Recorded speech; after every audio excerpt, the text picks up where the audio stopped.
himself and how much of a spectacle it becomes. The last time he was indicted in New York, he had called on his followers to protest, come into the streets. By and large, that did not materialize. Whether he is fingerprinted and photographed, we're not sure how necessary that will ultimately need to be here and in the federal system. Mugshots, should there be one, are not released. But the former president is going to have to stand in open court before a judge and enter his not guilty plea to formally begin this prosecution.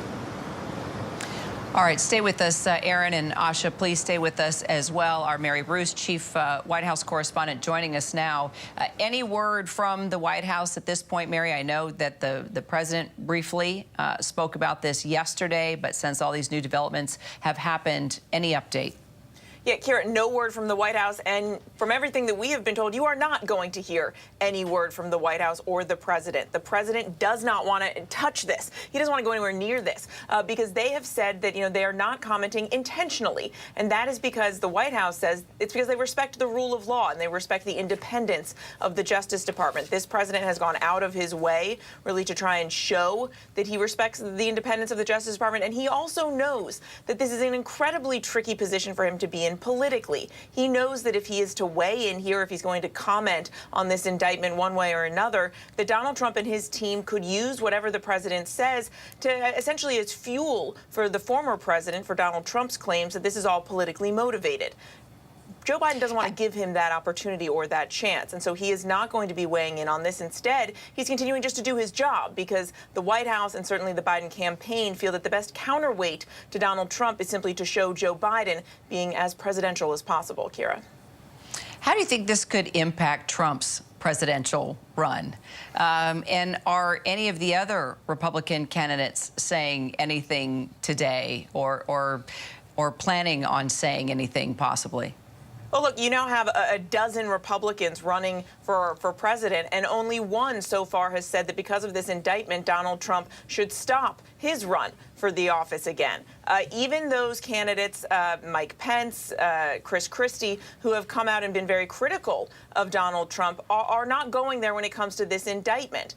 They are falling in line so far behind the former president, behind Donald Trump's argument that they claim that this is, some kind of political hack job. That is, obviously not the message that you are hearing from the other side of the aisle, certainly. But it is interesting that so far you are not seeing the Republican candidates, the vast majority of them, using this as an opportunity to go after Donald Trump.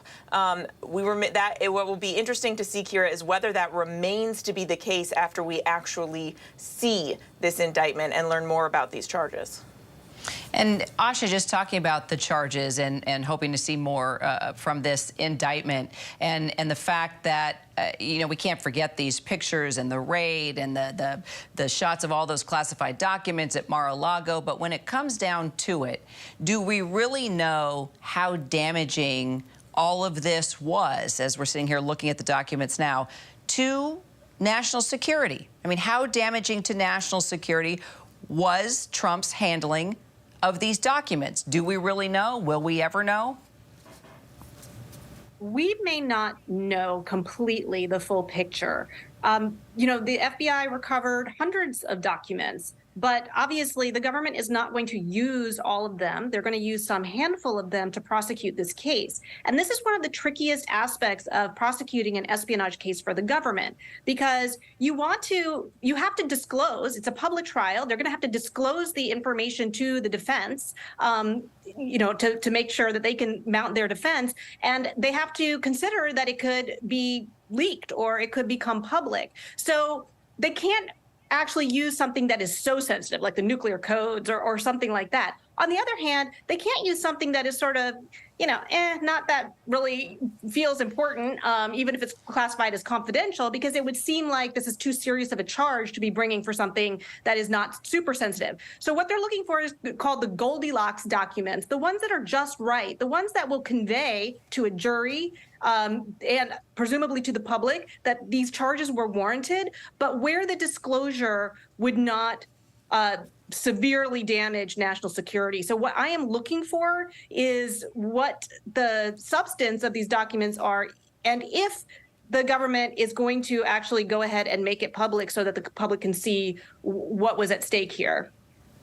Well, that could possibly happen at any time, and we are following that closely. Asha, Aaron, Mary, thank you all so much. We are also following those dangerous wildfires and the smoke that continues to move. The cities seeing relief and some of the worst air pollution in the world that's choking our area, the nation's capital, right now. We've got more next. Whenever news breaks, the crushing families here in Poland. Here in Kentucky, no match for the tornado. From Monterey Park, California, on the ground in Ukraine. Reporting from Uvalde, Texas. ABC News Live is right there everywhere. From the scene of that deadly missile strike in Dnipro, Ukraine. Reporting from the earthquake in Turkey. From Charleston, South Carolina, on the 2024 campaign trail. From Kathmandu, Nepal. In Truckee, California, covering record snowfall. Traveling with the president in Mexico City. Wherever the story. Here at this airport in Tampa, it's already shut down. Reporting from the nurses on the picket line. Reporting from Jerusalem. Here at 10 Downing Street in London. Streaming live to you. Wherever the story is. Wherever the story is. Wherever the story is, we're going to take you there. You're streaming ABC News Live. ABC News Live. You're streaming ABC News Live. ABC News Live. Streaming free everywhere. America's #1 streaming news. This is where the newsmakers come first in the morning to be heard. America's #1 morning show. How would your mom feel about your relationship with your brother now? I can't imagine what it feels like to go from $20 billion to $100,000. Yeah. Are you worried about going to jail? You write that you had low-grade depression. How'd you get out of that? Wherever the story, ABC's Good Morning America is right there. With so much happening these days, it's hard to keep up. Things change hour by hour, minute by minute. The historic weather that's now unfolding. The worries on Wall Street. We're bringing you the right now. But a nationwide teacher shortage. The right now look at the day ahead. An alert this morning for dog owners and the key takeaways from the biggest stories. World News Now and America This Morning, America's #1 early morning news. Today does feel a little different. Early mornings on ABC News Live.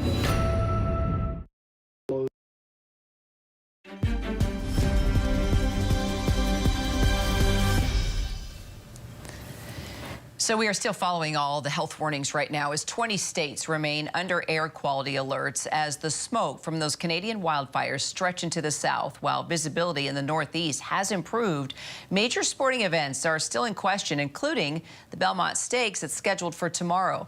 First, it was New York, and now it's the nation's capital seeing some of the worst air quality in the world, prompting D.C. to actually close the National Zoo and suspend parking enforcement and vehicle inspections.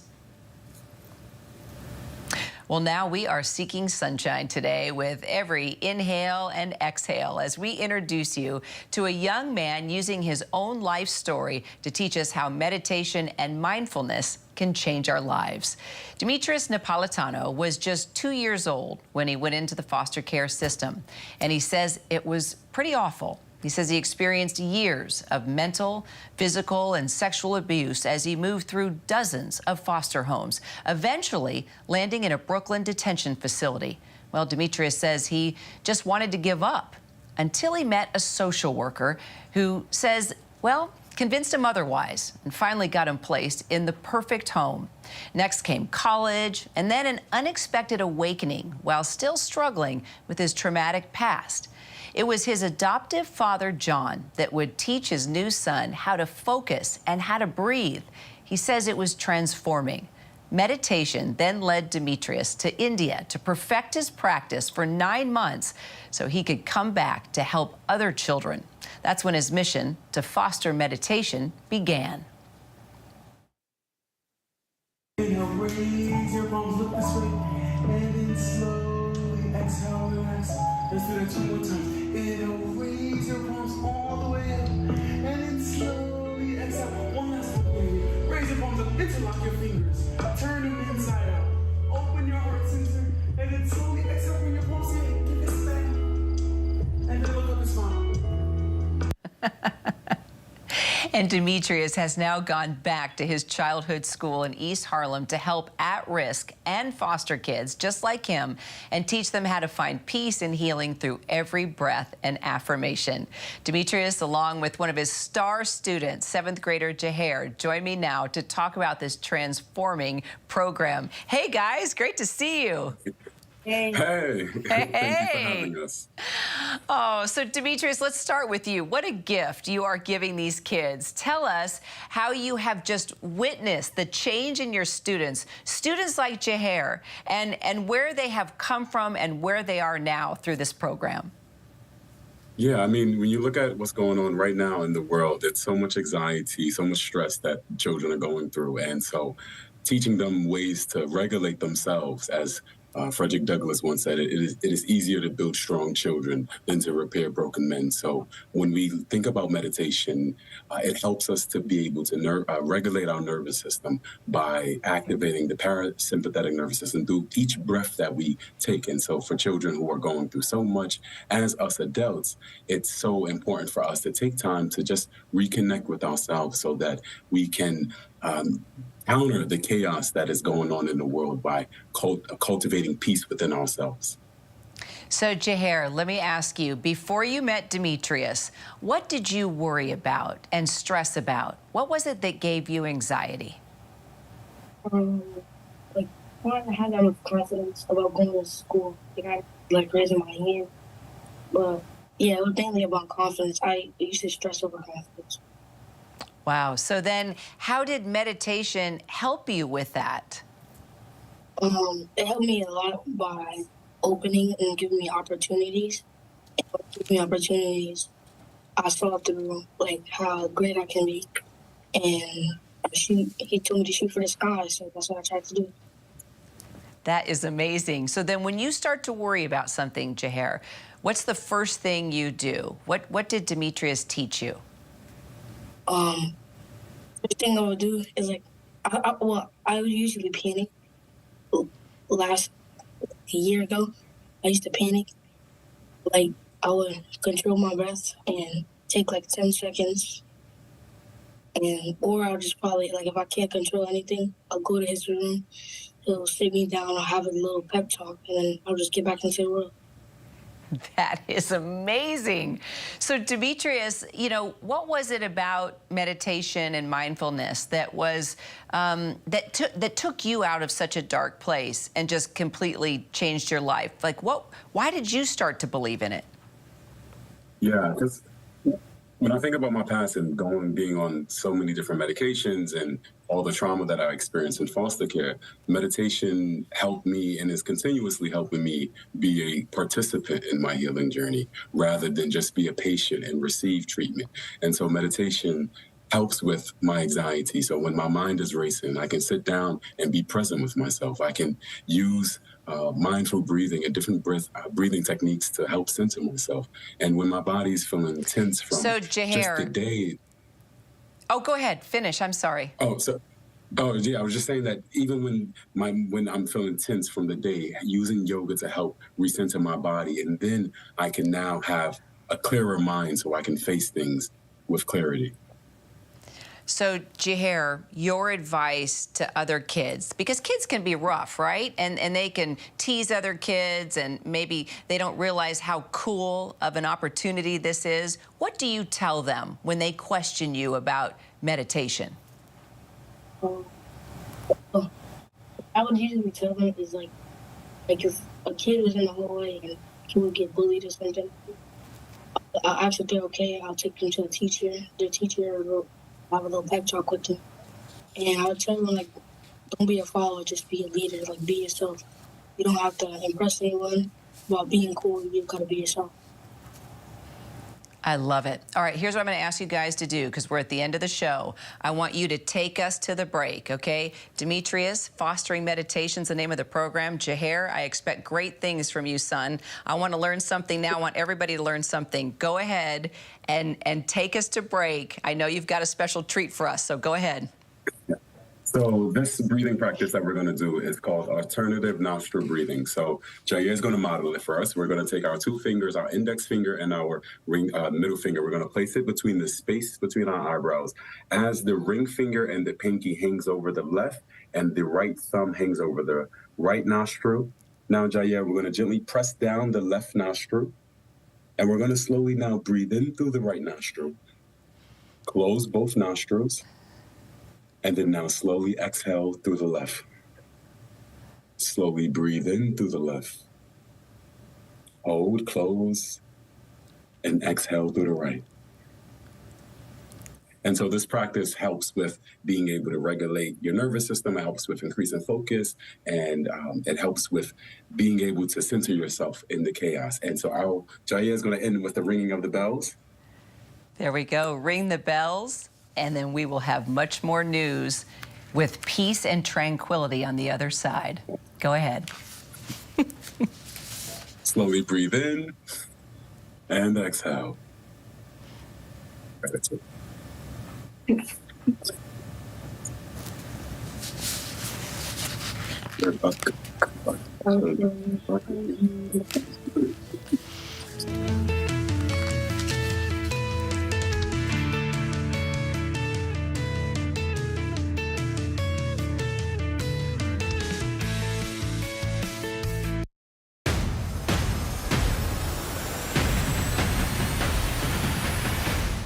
Right now in America, with so much at stake, thank you for making ABC's This Week America's #1 news and politics show on Sunday mornings. ABC News, America's #1 news source.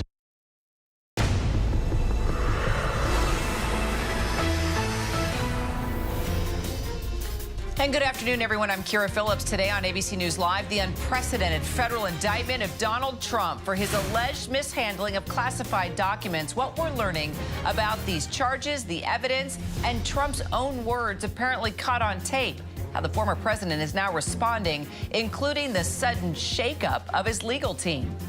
Dangerous wildfire smoke on the move. 20 states remaining under air quality alerts right now. The city's seeing relief as some of the worst air pollution in the world chokes the D.C. area. But we do begin with the unprecedented second indictment now of Donald Trump. This time, the former president faces federal charges. And what is he doing today? Well, chopper video here showing in New York, Trump playing golf on his course in Bedminster, New Jersey. It comes as two of his attorneys in the classified documents case also announced that they've resigned. Trump taking to his Truth social media platform, thanking them for their work, saying he will be announcing additional lawyers in the coming days. Meanwhile, ABC News has obtained a portion of a transcript from an audio recording appearing to capture Trump admitting he took classified information with him to his Florida home after leaving the White House. As described to ABC News, Trump is heard on the audio recording saying, "As president, I could have declassified, but now I can't."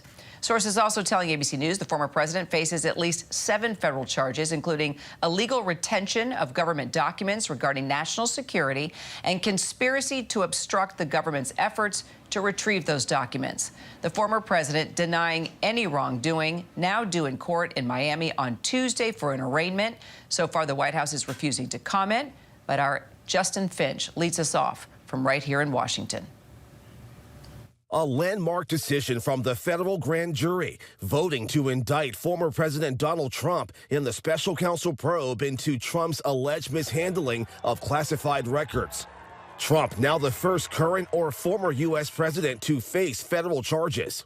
Sources telling ABC News Trump faces at least 7 counts, including illegal retention of government documents regarding national security, conspiracy, and obstruction of the government's efforts to retrieve those documents. The former president long insisting he's done nothing wrong, declaring his innocence in a social media video. I'm innocent, and we will prove that very, very soundly and hopefully very quickly. Thank you very much. Sources tell ABC News federal prosecutors have obtained a 2021 Trump audio recording in which he allegedly admits taking classified records after leaving the White House. Trump allegedly heard saying, "As president, I could have declassified, but now I can't." The former president and the National Archives were locked into a months-long dispute over whether he returned all government records as required by law.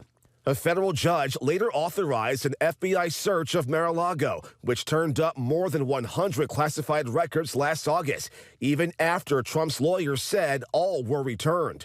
The whole country knows the basic notion of unequal treatment and fairness. Hours after this interview, Trump said he was replacing Trusty and another attorney.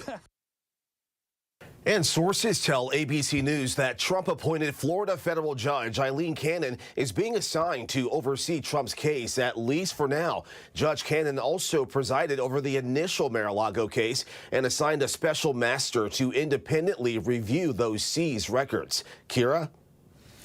All right, Justin, thanks so much. Joining me now to put this all into context is a former FBI agent and also now dean of the law school at Yale, Asha Rangappa. Asha, a lot is happening real quickly here. We're sort of gathering our thoughts because we are getting word that we could get some new details any minute now. In addition, it looks like these attorneys of Trump's definitely did resign. So why don't we go ahead and start there? Because one of the attorneys for Trump, Jim Trusty, actually spoke on GMA this morning. This is one of the attorneys that apparently resigned today. Let's take a look at what was said this morning on our morning show, and we'll continue on. President Trump, this won't be a newsflash. He's a pretty resilient guy. He's a pretty tough-hided person. So he's not, crumbling in fear or anything remotely like that. It puts a stamp of reality on something that really is unreal in terms of the weaponization of the Department of Justice.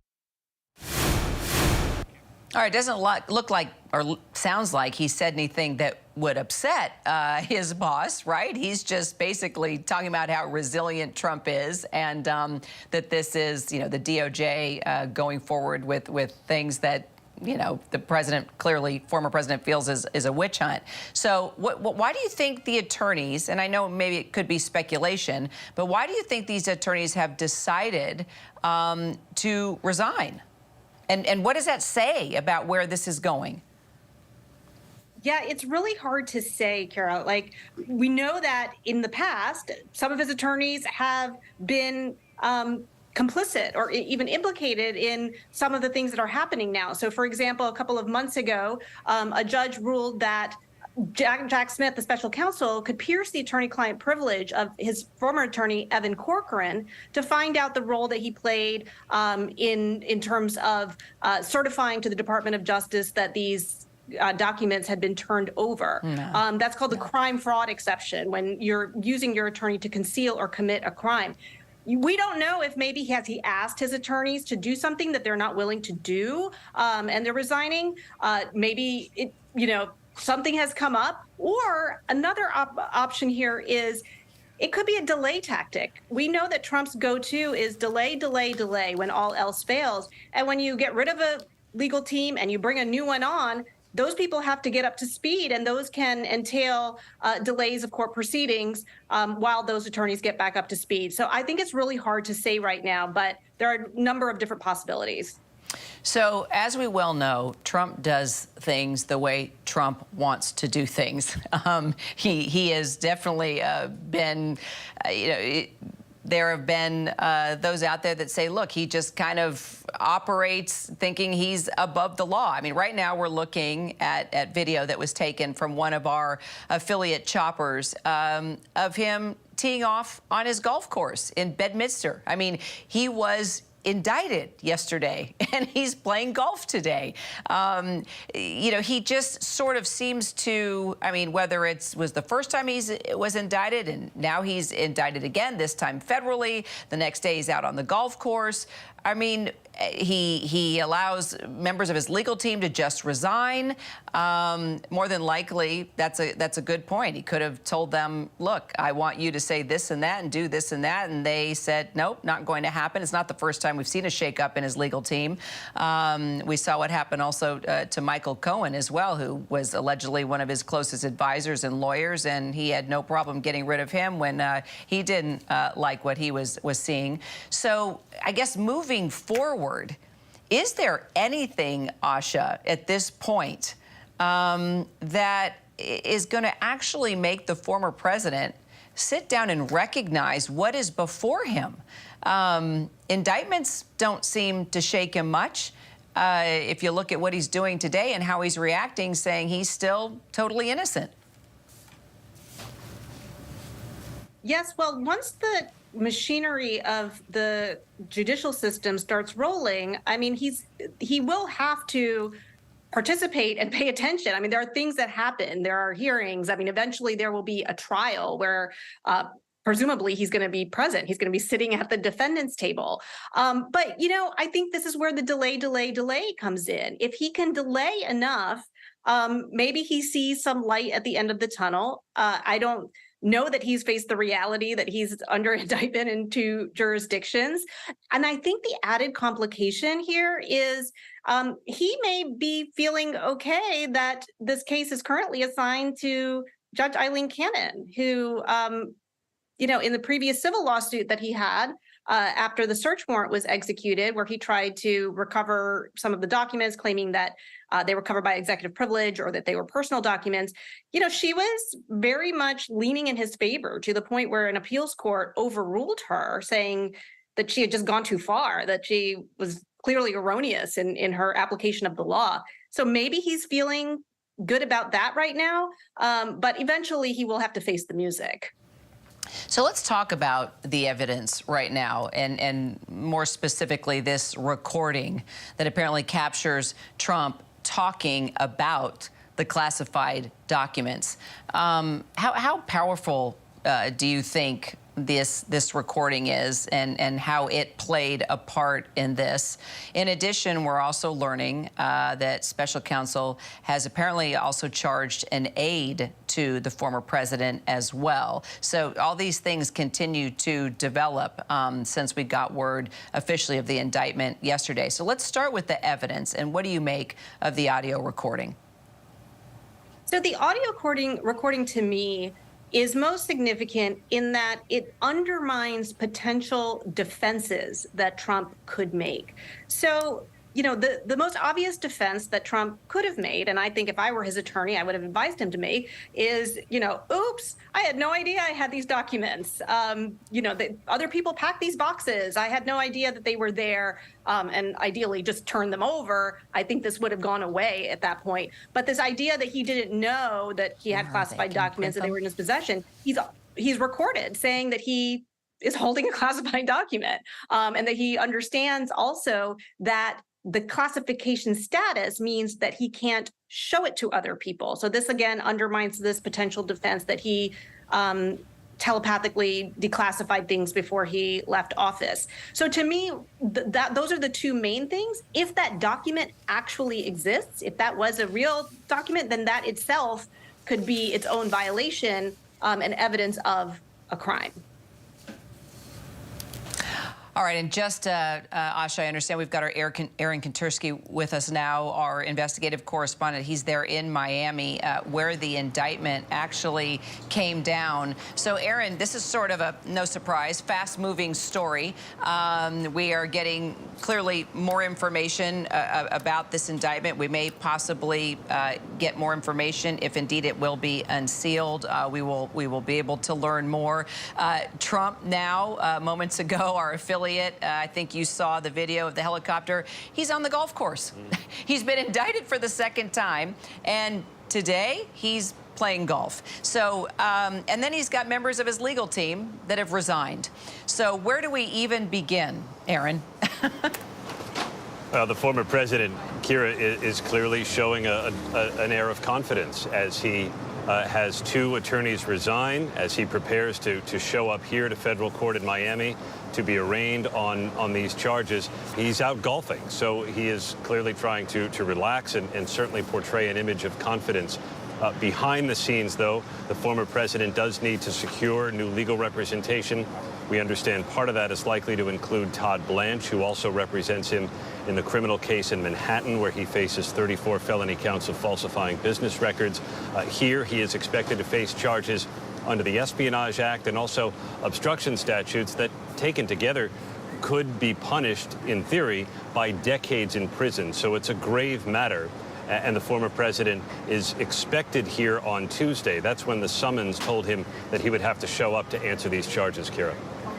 So how now that there's been this shakeup in the legal team, Aaron, and you're saying that the former president will definitely have to be there in person on Tuesday, right? We've heard no other scheduling from the court. Now, typically when a defendant changes attorneys, there is an opportunity for those attorneys to get up to speed on the case. Here, right. the case hasn't really started in earnest, so there's no defense strategy that's necessarily required other than to enter the not guilty plea and let the prosecution go forward. When he does show up here next week, Kira, there are several buildings on this complex. There are several places he could go. Everything is connected underground. We understand that the conversations with the Secret Service are already beginning to arrange security. When his home in West Palm Beach was searched back in August of last year, that touched off a number of threats to the FBI and the Justice Department, and they don't want to take any chances with security here. So just today we've seen an increased presence on the grounds of additional security officers, both from the city of Miami and also from the Department of Homeland Security. And we know that there will be a significant security presence when the former president finally arrives next week. So you know what, let's just expand on that a little bit, Aaron, if you don't mind. You know, last time when we got word he was going to be indicted, you know, that day there was all this conversation about, okay, what will the process be like? Will we see a mugshot? Will there be a perp walk? Will he be fingerprinted? How will this all go down? Will he speak to the cameras? And then we saw how that all played out. How will this go? Will it be similar, different? Do we know yet? In large part, it'll be similar, Kira. The charges are certainly different. They're federal charges as opposed to state charges, but he will have to formally be placed under arrest once he arrives here, and he'll be processed and booked as a federal defendant and then appear before a judge to enter a plea of not guilty. All of that is pretty well a standard procedure. The wild card, of course, is Trump himself and how much of... This is an ABC News special report. Now reporting, David Muir. Good afternoon. We're coming on the air with breaking developments in the unprecedented federal indictment of former President Donald Trump. The Justice Department has just unsealed the indictment against Trump, revealing the charges before the American people now. It was shortly after 7 p.m. Eastern last night. We went on the air after sources told ABC News a grand jury in Miami had indicted the former president on at least 7 charges. We'll pause here because we now believe that that number is going to be far higher as we now pour through this indictment. Among the charges, and this is the range, it includes illegal retention of government documents regarding national security, conspiracy, obstruction of government efforts to retrieve those documents. ABC News also confirming the former president said in an audio recording in 2021 that he had taken classified information with him to Mar-a-Lago after leaving the White House, acknowledging, quote, as president, I could have declassified, but now I can't. Again, this indictment just unsealed. It is 49 pages long. I want to bring in our Chief Justice correspondent, Pierre Thomas. Pierre, you and I were talking extensively last night on the air and off about whether or not this would be a speaking indictment, what they call a speaking indictment in the legal world, whether it would lay out in granular detail what this evidence is, why they think they have what they need to move forward with what appears to be a statement that includes charges far more than the 7 we had initially had heard about from sources. Pierre, this is a speaking indictment? David, it's a speaking indictment. It is an incredible narrative. They're laying out chapter and verse what took place. And one of the things that strikes me as I read through it right off the top, they're basically saying that Donald Trump was collecting classified documents in the same way that he was collecting newspaper articles. And that, quote, as of January 20th, 2021, as he departed the White House, Trump caused scores of boxes, many which contain classified documents, to be transported to the Mar-a-Lago club in Palm Beach. And then it goes on to state that how this club was full of thousands of guests and visitors, and it was not the type of place that you should keep these kinds of documents. So it begins a long narrative. It's complete with pictures. There are examples of how the documents were removed as well, and also the story that we were talking about in terms of the audio recording in which Trump describes, having taken classified documents from the White House, and clearly knowing that he should not talk about any of this information, and just a stunning example of facts laid out brick by brick by the Justice Department. Pierre Thomas with us. Pierre is just reading the indictment. And again, we're going through the counts as we're on the air here, and I'm just going to read from what we have so far.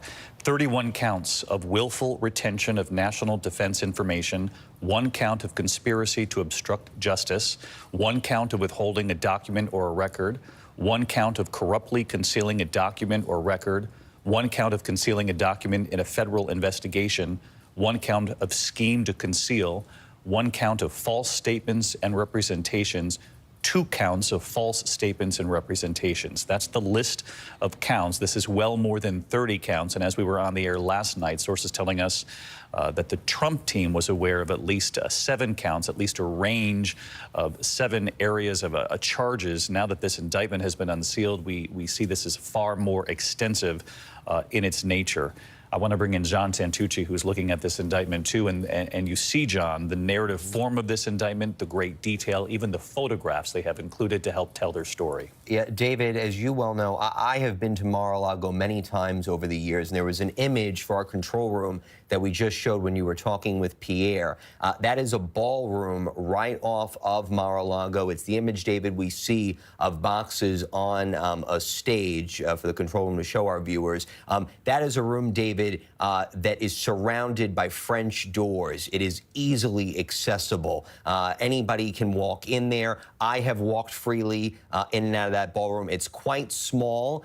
It's right along one of the main entrances to Mar-a-Lago. And you see in that image, David, the amount of boxes that are just stacked there, and the notes that we're reading in this indictment against the former president, now that it's been unsealed, say that they were stored there for quite some time. These were documents that were just left out and about, far more significant than we had first learned. Because remember, when we had been going through our reporting with the teams for the last several months, as we've been hearing about this, we had heard about documents kept in the former president's office, in his residence, in a storage closet below the pool. But to just see, strikingly, the images of them just left out freely in a room that anyone could access. Because remember, Mar-a-Lago, as we both know, David, this is not a private residence. This is a club. People can come in. There are guests.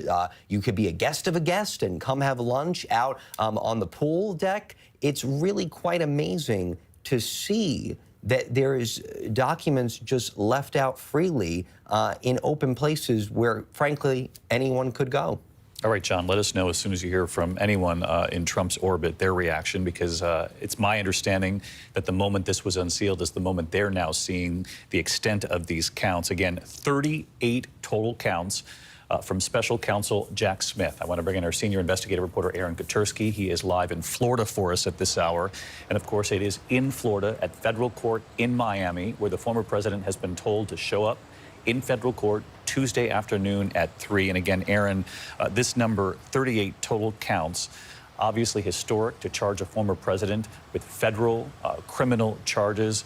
But the number itself is quite staggering.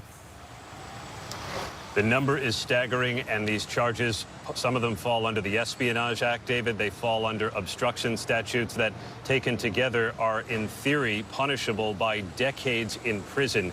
And for the first time, we are getting an official list from the special counsel via this indictment of what it is that former President Trump is alleged to have retained. The documents, of course, are not specific. They're not suddenly going to reveal classified information, but we get descriptions. For example, one document dated October 18th, 2019, concerns military capabilities of a foreign country. And the list goes on like that, so the American people can have a full accounting of what it is that the former president is alleged to have taken from the White House to his estate in West Palm Beach, and what he is illegally in the eyes of the special counsel, tried to obstruct the government from retrieving. And specifically, David, some of the charges put quotes in Trump's mouth, instructing an aide who was also charged in this case to specifically move the boxes, or at least have other aides say, this is what Trump wants to happen. So the special counsel seems to be convinced that there is enough intent here that Trump did this willfully, allegedly, David. And that also is a significant point, because there were a lot of questions about whether this would target the former president only, or whether it would be a conspiracy. And as you point out, Jack Smith goes into detail about what he believes he has discovered as far as others being aware of what the former president's wishes were when it came to these documents. In fact, an aide to the former president, Walter Nauta, is also charged in this indictment and charged being in a conspiracy with the former president to obstruct the effort by the federal government to retrieve the more than 300 documents with classified markings that were ultimately found at the former president's estate in West Palm Beach. The 38 total counts, most of them involve the willful retention of national defense information, but the others talk about not the crime, David, but the cover-up, the effort to thwart the government in its effort to retrieve. You've been listening to Aaron Katersky report from outside federal court in Miami, where the former president will appear come Tuesday, 3 p.m. in the afternoon. It's our belief, our team reporting, that the former president and his legal team just now seeing this indictment after it's been unsealed for the first time in this level of detail, if you will. The 38 total counts revealed in this indictment from Jack Smith, the special counsel. And again, you heard Aaron talk about the range of some of these documents. That just one example, a document that went into the military capabilities of a foreign country. I know that Pierre Thomas, our chief justice correspondent, has also been pouring through this indictment. And Pierre, you have immediately tried to find perhaps some of the most damning areas of what Jack Smith believes he and his team have uncovered. David, it's remarkable. They say on 2 occasions in 2021, Trump showed the classified documents to other people. So they're alleging that he actually took these classified, these sensitive documents and showed them to other people. They also are being very specific about what the obstruction was. Quote, he suggested to his attorney that they falsely represent to the FBI and the grand jury that Trump did not have documents called for by the grand jury subpoena. He also said, allegedly, that he directed his attorney to hide or destroy documents called for by the grand jury subpoena. So the special counsel is putting Trump as directly telling people to lie, to hide and move documents. And as Aaron just pointed out, Walter Nauta, who is one of his top aides, he was directed to, quote, move boxes of documents and conceal them from Trump's attorney. So they're making the case, as we previously reported, that Trump was, in some cases, tricking his attorneys to make representations that were, in fact, not true. And in some cases, it would seem from what you just read, Pierre, not even trying to trick them, but telling them, as you say, suggesting that they hide or destroy documents? That, again, that is a direct quote. Suggested to his attorney that he, quote, hide or destroy documents called for by the grand jury subpoena. And David, here's why that's significant. The grand jury subpoena is not just the Justice Department, it's a federal judge saying, give back these documents. So this is making the case that President Trump, number one, took classified documents of the highest and most sensitive nature. When it was made clear to him that he should return the documents, that he went about a process of trying to keep some of these documents to himself. And again, I think one of the things that's most surprising, and we've not heard this until today, that he actually showed the documents to other people on 2 different occasions, classified documents, David. It also would seem to reveal, Pierre, just the sheer extent, the number of people the special counsel in this investigation, this grand jury, has heard from very close to Donald Trump, who would have direct knowledge, obviously. When you hear about suggesting, in Jack Smith's words, in the indictment, as it reads, that attorneys were told to hide or destroy documents, that Donald Trump had been informed that they were aware were missing and needed to be returned, that's where the obstruction comes in. It would seem to reveal the sheer scope of the number of people they were able to get to talk here. Absolutely, David. And also what it strongly suggests is that some of these people have become witnesses for the government. How do they know this information? How can he put this in a document unless he believes that he can document this information and that he can verify this information to a court and to a jury potentially? So again, we're still reading through this, but a key question that you've now locked in on, David, is who has been talking to the special counsel? Who are the witnesses? And what more will we learn about what they've been telling the special counsel and the FBI? And if these witnesses, having recognized what they saw and observed themselves, now are trying to protect themselves legally as the whole investigation moves forward and now culminates with this 38-count indictment from Jack Smith and the special counsel. I want to bring in our chief legal analyst, Dan Abrams, also poring over this indictment. And Dan, when you hear Pierre Thomas laser in on the obstruction here and what Jack Smith is alleging that Donald Trump suggested to his attorneys and to those around him, and again, it's spelled out in the indictment, that they allegedly hide or destroy documents instead of returning them, that underscores how serious, how heavy these charges are. And it goes to the intentionality of the conduct. This is something we've talked about before. That's the critical point here as a legal matter, is being able to show he knew what he was doing and he did it on purpose. And that is very much what those sections of the indictment lay out. But I would say that sort of for the American people, there may be even more significant portions here, because there are a lot of people who are saying, well, okay, you know, he had this power to declassify anyway, whether he did or didn't after, you know, when it happened. But here's what's really important as I read through this, is 31 of the counts relate to the willful retention of national defense information. For that charge, whether it was classified or not classified, doesn't really matter as a legal matter. What matters is the documents were important.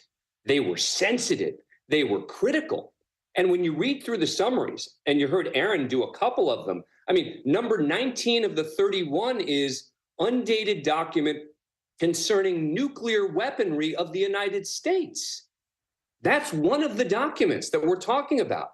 So when you're talking about a case where you've got the intersection of law and politics and convincing the American public, I think part of what this document is doing is saying, not only was there this intentional conduct, not only was he trying to cover this up, but the documents were really serious, and a lot of them were held. I mean, they even quote at one point saying that they were stored at Mar-a-Lago at one point in the white and gold ballroom, making the point that this is not the way anyone should be storing these kinds of sensitive documents, no matter how they got there, no matter what the classification was, et cetera. And then when you read the various accounts of which documents they were, which are just brief summaries, the point is serious stuff.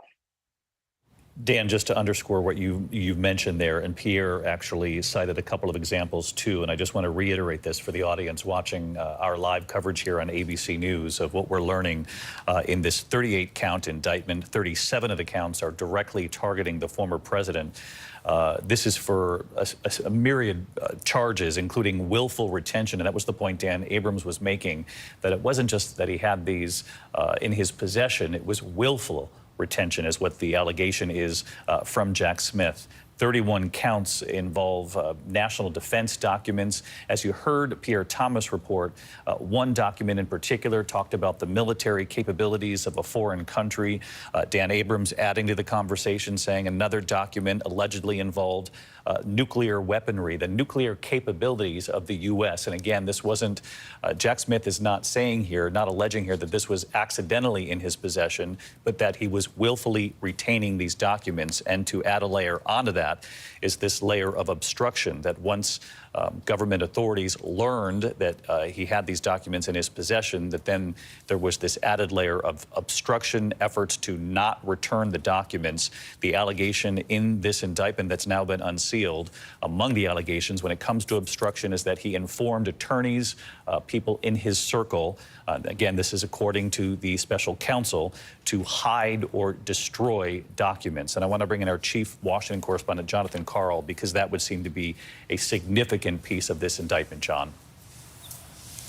Absolutely, David. And to underscore the sensitivity of these documents, you heard Dan Abrams mention an undated document related to the nuclear programs of the United States. It seems to me, reading what Jack Smith has written here in this indictment, that this is multiple documents. Just listen to this description. The classified documents Trump stored in his boxes included information regarding defense and weapon capabilities of both the United States and foreign countries, plural. Not a single foreign country, foreign countries. United States nuclear programs, again, plural. Potential vulnerabilities of the United States and its allies to military attack. It's hard to imagine more sensitive documents other than if it were a list of secret agents even. This is talking about the vulnerabilities of the United States to a military attack. Can you imagine a more sensitive piece of information? And then the description of the obstruction, which is clearly central to this case, is not just that he took these documents with him, but that he tried mightily to prevent the federal government from getting the documents back, to defy a subpoena, multiple subpoenas. Saying, as you mentioned, suggesting his attorneys hide or destroy documents, suggesting that his attorneys lie in a sworn statement to say that all the documents had been turned over. And of course, what we've mentioned regarding Walt Nauta, who was his valet in the White House. You know, a young aide, a Navy veteran, ordering him to move these documents. I think what's happening here, David, is clearly the special counsel felt it was important to get the details, to get the facts out. Because what we have seen so far since news of the indictment broke late yesterday is the president, the former president, and his allies, frankly, some of his top allies in Congress, attacking the very notion of this indictment, accusing this of being a political indictment, coming wholeheartedly to the defense of Donald Trump without knowing any of the facts. And now you see, 40-plus pages of meticulous detail, exactly what Donald Trump is accused of and what the evidence, at least some of the evidence against him is. It'll be interesting now to see what some of those Republican leaders who have come forward and attacked the Justice Department for a political prosecution will say now when confronted with actual facts and evidence compiled as a result of this special counsel investigation. Just sticking with that for a moment, John, because you listed even more as we all pour through this indictment. You know, Pierre and Dan and now John Karl have laid out the extent of some of these documents that Jack Smith said the former president had in his possession, the defense capabilities of not only the U.S. but several foreign countries, U.S. nuclear programs in great detail, potential vulnerabilities of the U.S. To come under military attack from a foreign country. And I think, John, it's also really important to point out here, and you and I, as longtime reporters out covering politics and these runs for the president and then these presidencies, particularly when it came to Donald Trump. Now, certainly never showed either one of us a classified document, but he was always willing to say, look, I want to show you something, whether it was a newspaper article or what have you, when there's an allegation in this indictment about how he showed, allegedly, some of this classified information to other people.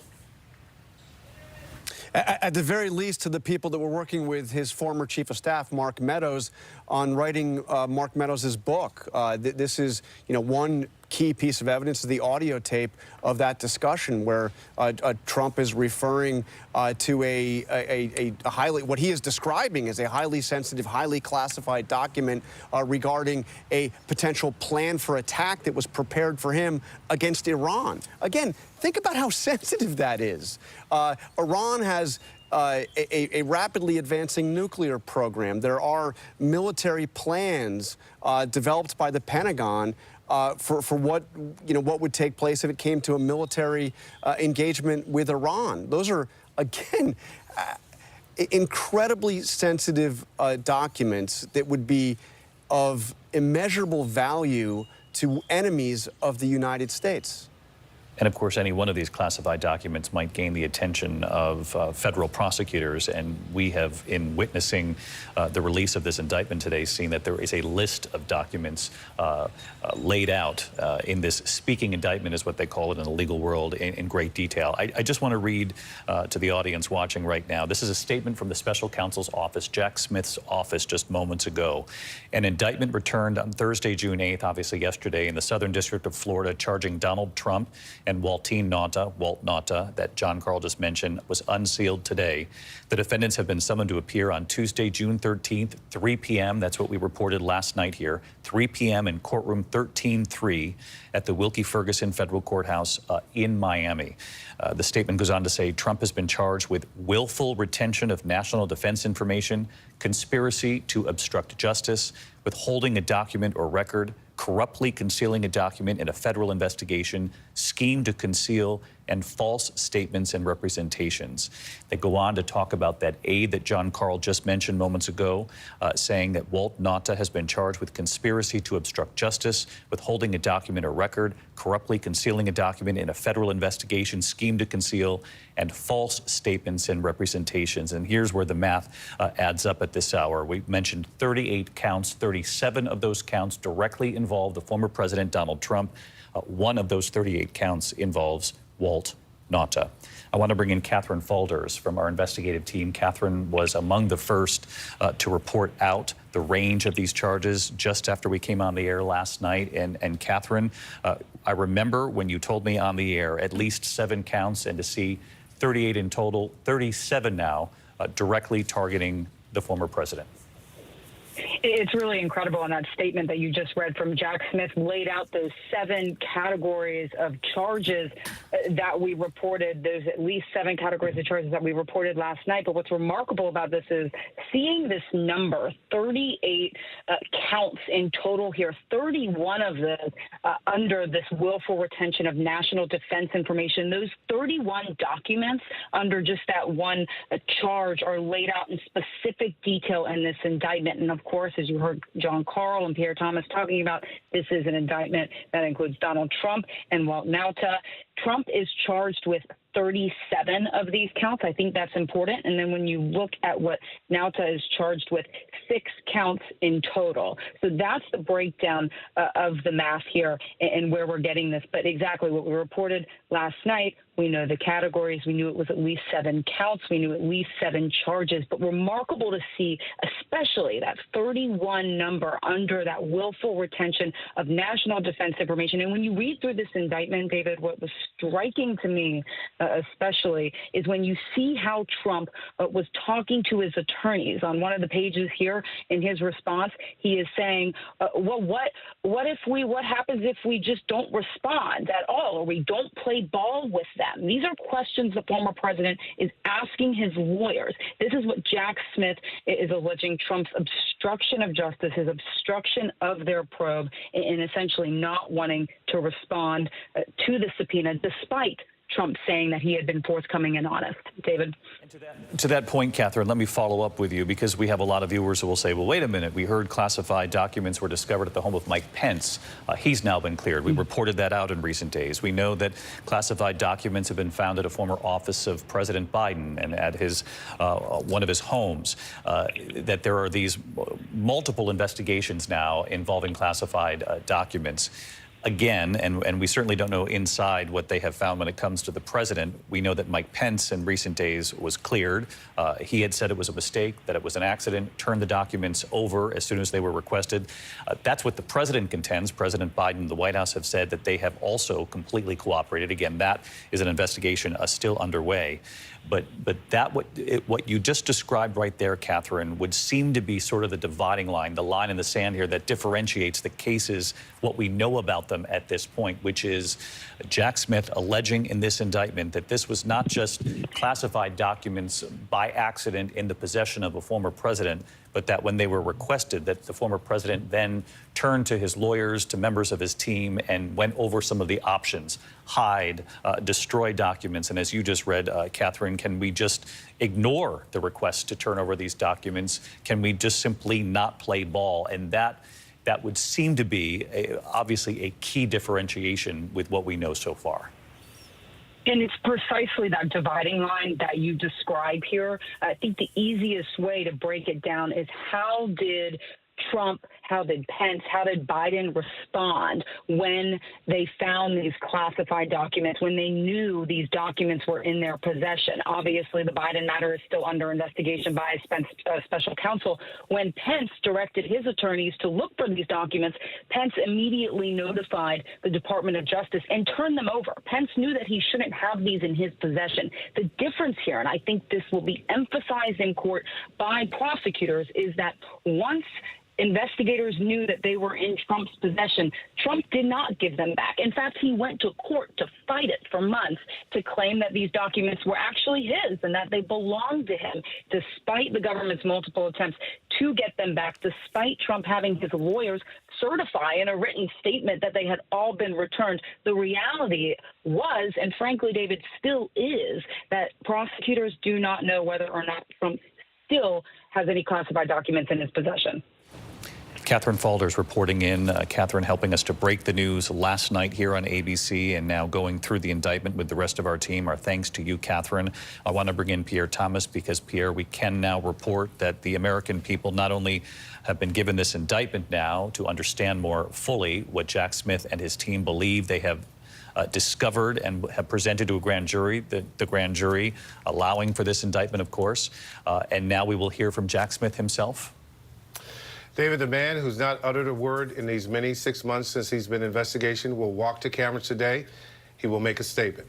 He will not take questions, but he will try to put into context why this had to be done, the nature of the kinds of documents that President Trump allegedly took with him. And David, we have some new information that we're pulling from the indictment that is striking as well. The indictment is stating categorically that not only did Trump know that he had these classified documents, but that he was personally involved. That's the word they use, personally involved with taking them from the White House. Yeah. Another headline from the indictment is that they've listed the national security implications in terms of military programs, nuclear weapons. They're also stating categorically that there was information about sources and potential informants and the methods in which we're gathering information.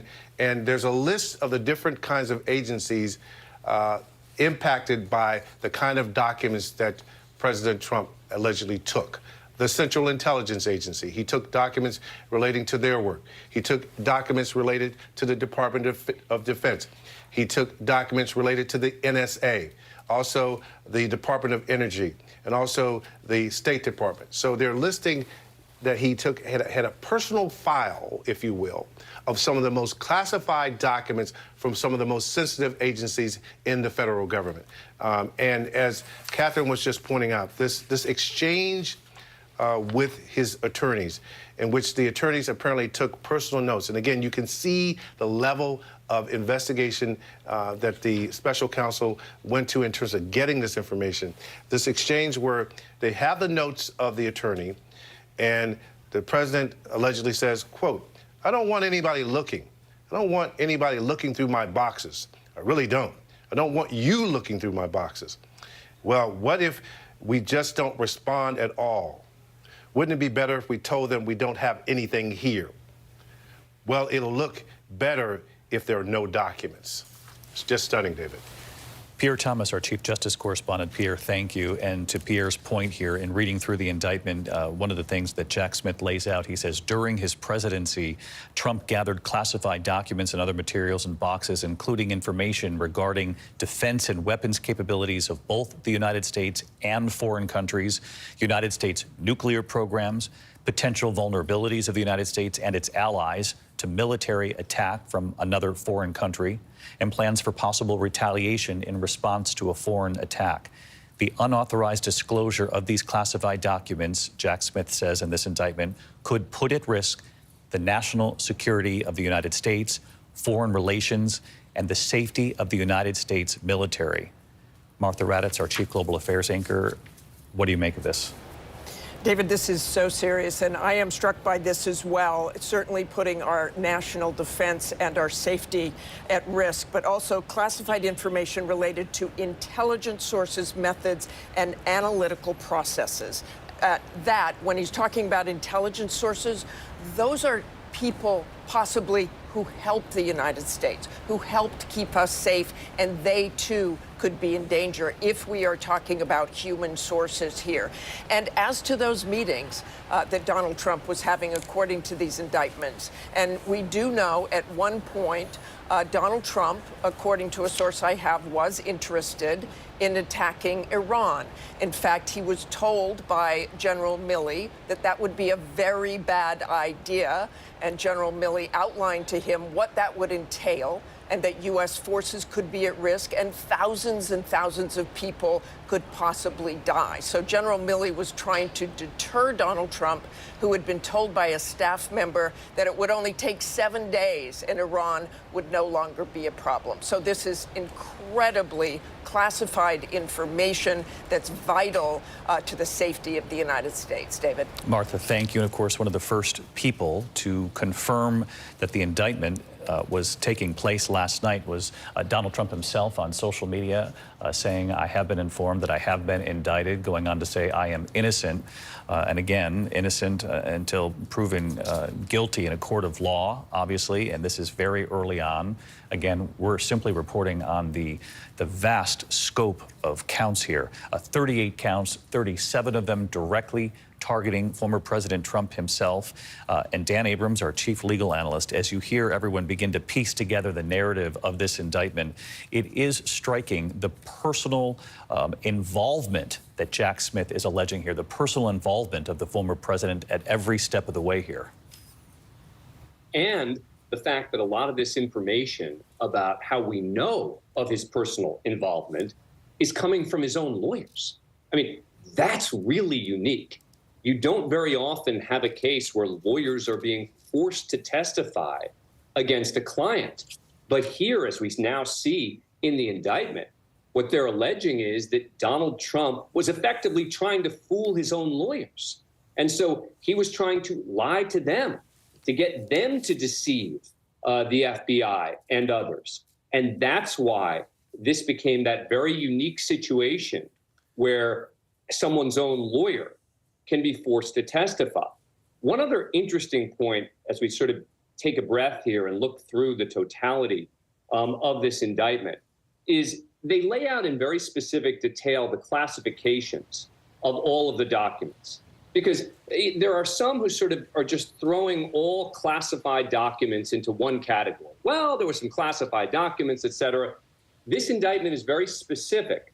The boxes, the documents, et cetera, were found in 2 different locations primarily, and they list, for example, in his office, that 6 of them were top secret, 18 were secret, which is the level below that, 3 confidential, which is the lowest level. In another location, 11 that were top secret, 36 that were secret, and 28 that were confidential. And again, he lays out the definition for top secret in this indictment. Information was classified as top secret if the unauthorized disclosure of that information reasonably could be expected to cause exceptionally grave damage to the national security that the original classification authority was able to identify or describe. And so for those who are, asking the question, What exactly did he have? Yes, there are that list of the 31, which apparently were the most sensitive documents of all. But there were also these additional documents with the precise classification that is laid out in this indictment. For people watching, Dan, does this play out? Does a criminal trial play out before the election, before the 2024 election? And what more can you began the conversation last night here with me, but what more can you tell us about the venue in Florida and now the judge who at least initially has been put in charge of the case here? So this district in Florida is known for moving cases quickly, but I wouldn't read too much into that, right? When you talk about the fact that typically the 70-day period where someone has for a speedy trial is executed very often, that they like to move things quickly. That power to move things quickly or not really belongs largely to the defendant. And I don't think that Donald Trump is going to have any incentive to move this case forward quickly. Because remember, if Donald Trump wins for president in November of 2024, he could make this case go away. And so I think that he will make a bet that it is better to take a chance to delay it than to rush the case to trial, particularly when you look at the details here, particularly when you see how much testimony and evidence they would have from various people, putting aside guilt or innocence. It just will be very bad for Donald Trump politically as well as this testimony comes out. So I'd expect they're going to try to move it till after the election in 2024. The question will be, can they push it back that far? Dan Abrams, my thanks to you as always. Our political director, Rick Klein, is pouring through this as well. And Rick, something that stands out really to all of us who have been reading this is how much of Donald Trump's own words and quotes have been included in this 49-page indictment. And you and I both know, in covering Donald Trump for years, he doesn't use email, he doesn't text people, and that has largely protected him at so many points along the way. But it is stunning, the number of examples of direct quotes from Donald Trump. Truly, David. And of course, prosecutors were watching the campaign tapes back in 2016, what he said about classified documents, often in the context of his campaign against Hillary Clinton, where he said he would enforce those laws very strictly and without exception. And then fast forward to this documents case, it appears that even though he wasn't communicating in text or email, a lot of people around him were taking notes, including his own attorneys, including the recording of that conversation with the reporter where he says these documents, I could have classified them when I was president, but of course I can't now. And these conversations with attorneys where he appears to suggest that they all should go away. It is striking to me, David, because Donald Trump says so much in public as well as in private, and often the words don't seem to matter. In this case, they matter quite a bit, and they are key to the narrative that prosecutors have put together in these indictments. And again, it's not hearsay, as Dan Abrams just pointed out, Rick. This comes from his own attorneys and aides who worked so closely with Donald Trump this entire time.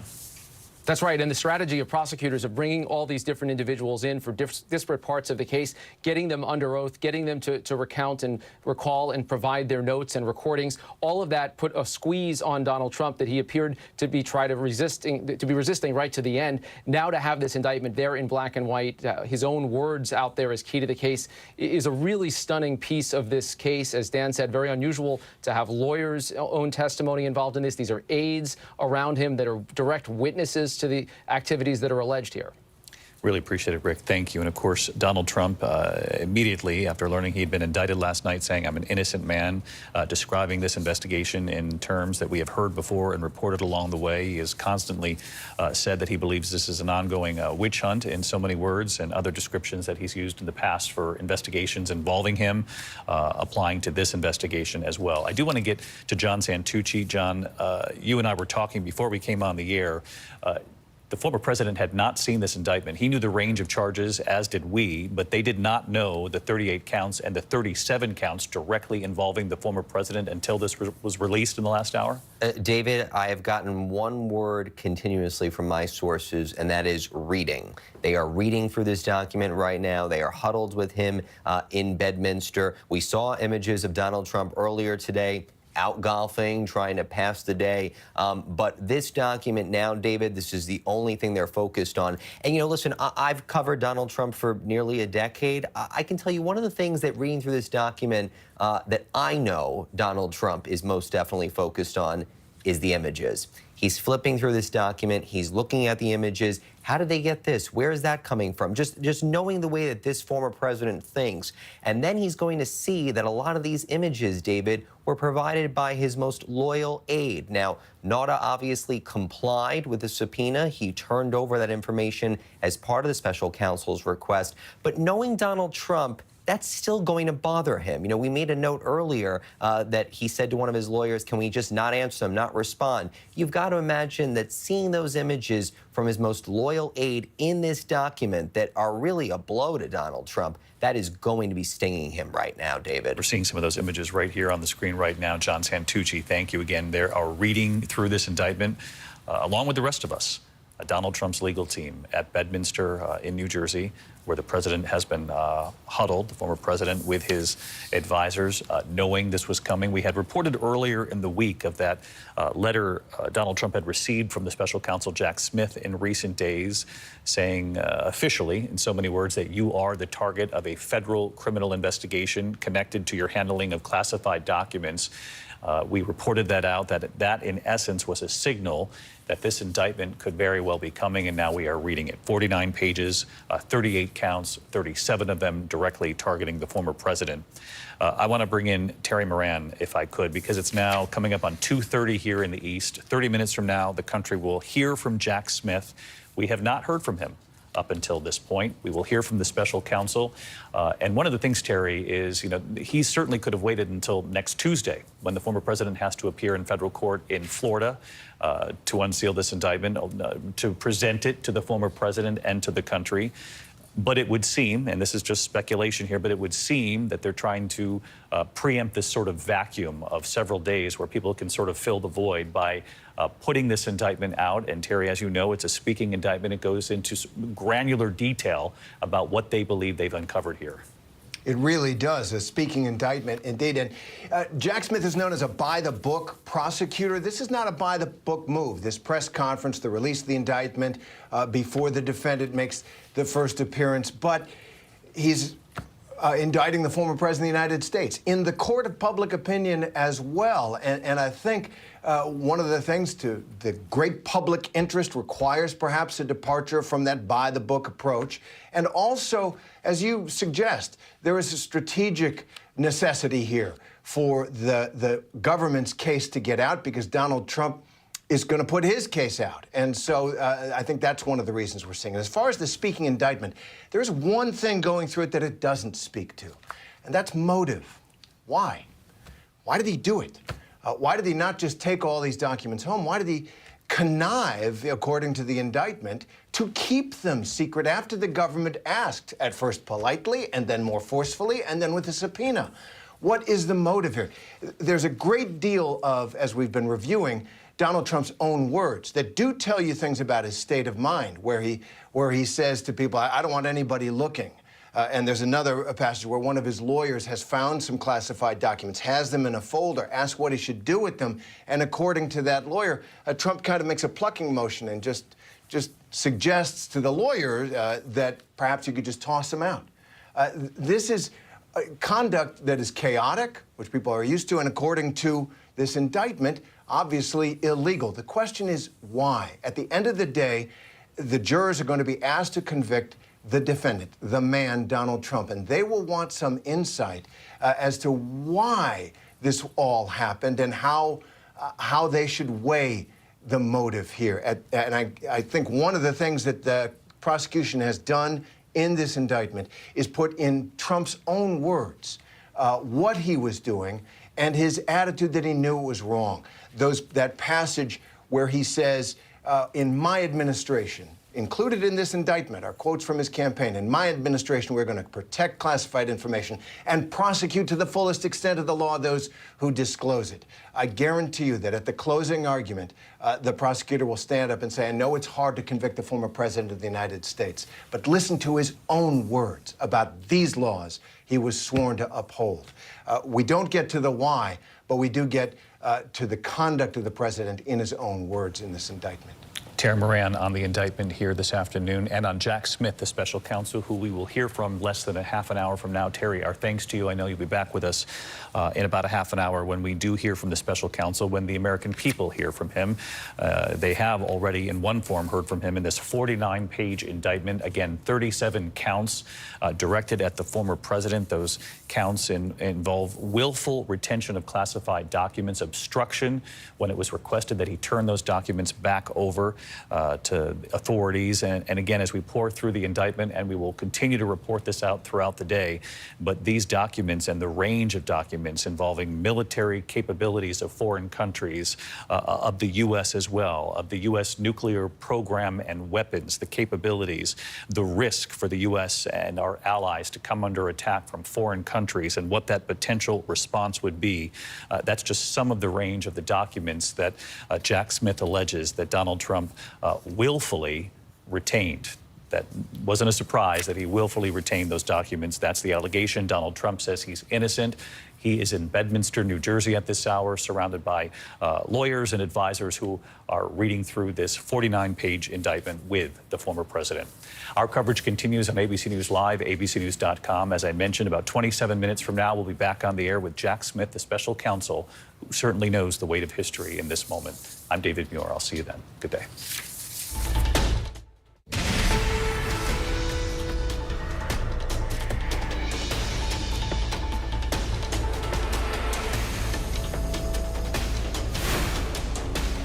And David, thank you. Our breaking news coverage does continue here on ABC News Live. I'm Kira Phillips. The Justice Department unsealing the unprecedented second indictment against former President Donald Trump. Now the first former president to face federal charges. The indictment outlining 37 counts, a range of alleged crimes related to Trump's handling of classified documents. They include 31 counts of willful retention of national defense information, 1 count of conspiracy to obstruct justice, 1 count of withholding a document or record, and 1 count of false statements and representations. Now the special counsel in this case, Jack Smith, set to deliver remarks at 3 p.m. Eastern right here in our nation's capital. A live look from outside the special counsel's office now. We will bring you those remarks live as soon as he starts to speak. As for Trump and where he was as we were reading through the indictment, chopper video actually capturing him today playing golf on his golf course in Bedminster, New Jersey. Clearly, Trump will need a committed legal team. However, we have learned that 2 of his attorneys representing him in this classified documents case announced that they have resigned.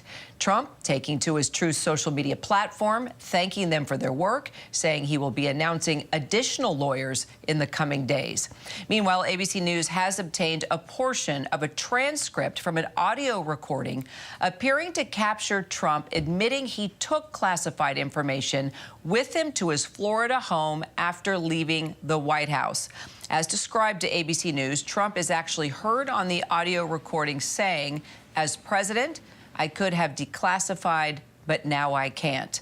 A crucial piece of evidence, as the former president still denying any wrongdoing here and is due in court for an arraignment on Tuesday now in Miami. So far, the White House refusing to comment.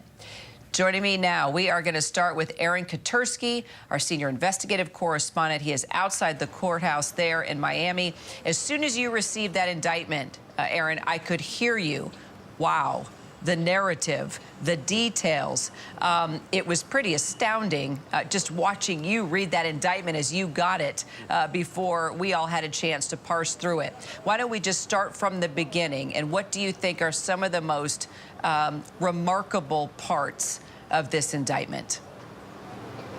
I think it lays out the consequences and the gravity of the case that the special counsel investigated. Right from the very first page, Kira, it said that as the 45th president of the United States, Donald Trump had access, lawful access, to the most sensitive classified documents and national defense information gathered and owned by the United States government. And over 49 pages, the special counsel alleges that Donald Trump mishandled that material. He unlawfully retained it, and when the government came looking to retrieve it, he got in the way, according to special counsel Jack Smith.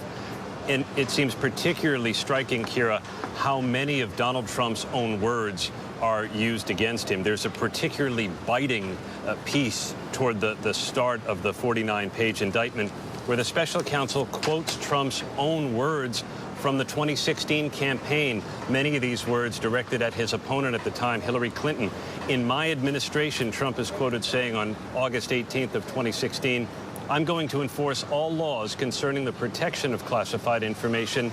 No one will be above the law. And here, the special counsel is now trying to hold Trump to that. And later, in having discussions with his attorneys after receiving a subpoena to retrieve some of these documents at Mar-a-Lago at his estate in Palm Beach, the former president talking to his attorneys saying, I don't want anybody looking. I don't want anybody looking through my boxes. I really don't. I don't want you looking through my boxes. And later, well, what happens if we just don't respond at all or don't play ball with them? And all of this taken together, Kira, to the special counsel is evidence of Trump's intent. Aaron, thank you so much. Let's take it straight now to ABC News Chief Justice Correspondent Pierre Thomas.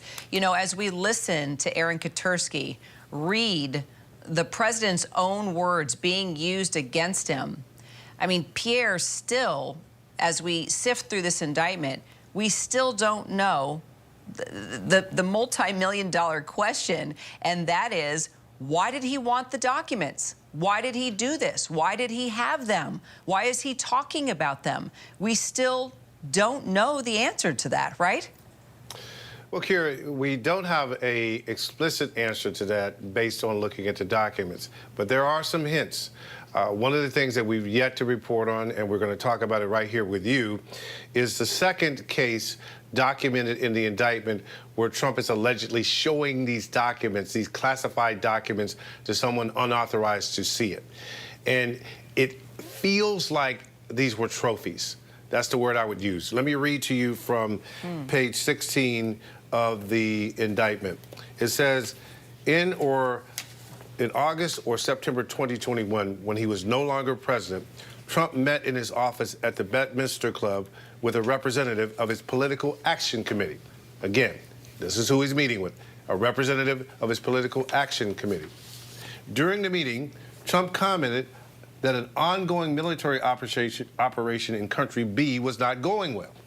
Trump showed the Political Action Committee member a classified map of Country B and told the representative that he should not be showing the map to the PAC representative, and not to get too close. And then the document points out that this Political Action Committee representative was not authorized to see anything of the kind that the president was brandishing about. So it gives the feel of that the president wanted these documents for his own personal reasons, and from time to time, apparently would show them to people. So is it fair to say, Pierre, that we could possibly, even though there are specific conversations in here and mentioning specific people that he showed these classified documents to, is it possible that there are a number of other people out there that he could have showed these classified documents to that we simply don't know of? That is correct. And I think that one of the things that this speaking indictment does, it lays out chapter and verse that the president of the United States, the former president of the United States, was personally involved in taking these documents. And I was struck that the department described the way he was keeping these documents as part of a collection, that he kept newspaper articles, that he kept stories from magazines, and these would be included in that group of documents that he was keeping for some reason. And then when you learn the depth and the sensitivity of these documents, again, it's shocking. Now, my producer, Jack Dottie, has pointed out to me that in some cases, some of these boxes where these documents were allegedly being stored was a bathroom. He had the documents in a bathroom. And again, you're talking allegedly about some of the most sensitive documents under the care of the United States government. Is it possible that any of these documents could be used against the U.S. in any way? Well, do we know? I think the question, I know that there has been a damage assessment, and part of what the damage assessment would look at is what would the result be if these documents made its way in the hands of allies or adversaries. And the special counsel makes clear it would have potentially devastating effect. That much we know. What we don't yet know, pardon me, is if any of this information was actually viewed by someone who is working for an enemy country. And also the thing that the investigation has revealed is that they found some documents, some folders that were empty, that were marked classified and top secret. They don't know what happened to those documents. And that is among the mysteries and deep concerns that remain. Well, that's nerve-wracking. Jeff Robbins, I'd love to bring you in on this conversation because you definitely get direct and down to the point when it comes to questions about what more could happen here as we learn the details that the former president was collecting these classified documents. He was showing them to other people. He was telling his lawyers to lie, to hide, to destroy. This doesn't stop here, right, Jeff? We could find out that there are other individuals that he shared these documents with. It's like the game of telephone. You tell one person one thing, they tell another person, they tell another person. And if you look at the way these were clearly not cared for and not stored properly, and then if, as Pierre describes, these classified documents were used as trophies just to throw into conversation and show off to various people, you never know where this information could land. That's 100% correct. I mean, the scale of the potential harm to American interests, to America's national security, is literally not measurable. The scale of the disregard by this individual for the national security of the country that he tells his supporters he loves so much is not measurable. In terms of the case, the facts are lopsidedly against him. The law is lopsidedly against him, and he has no lawyers. On the other hand, it has to be said that even with this unbelievably detailed and damning document, he does have some glimmers of hope. He has a favorable venue. He's got a favorable judge. And of course, at the end of the day, the government has the burden of proving to every single person on that jury that he is guilty beyond a reasonable doubt. Every single juror has to vote with the government.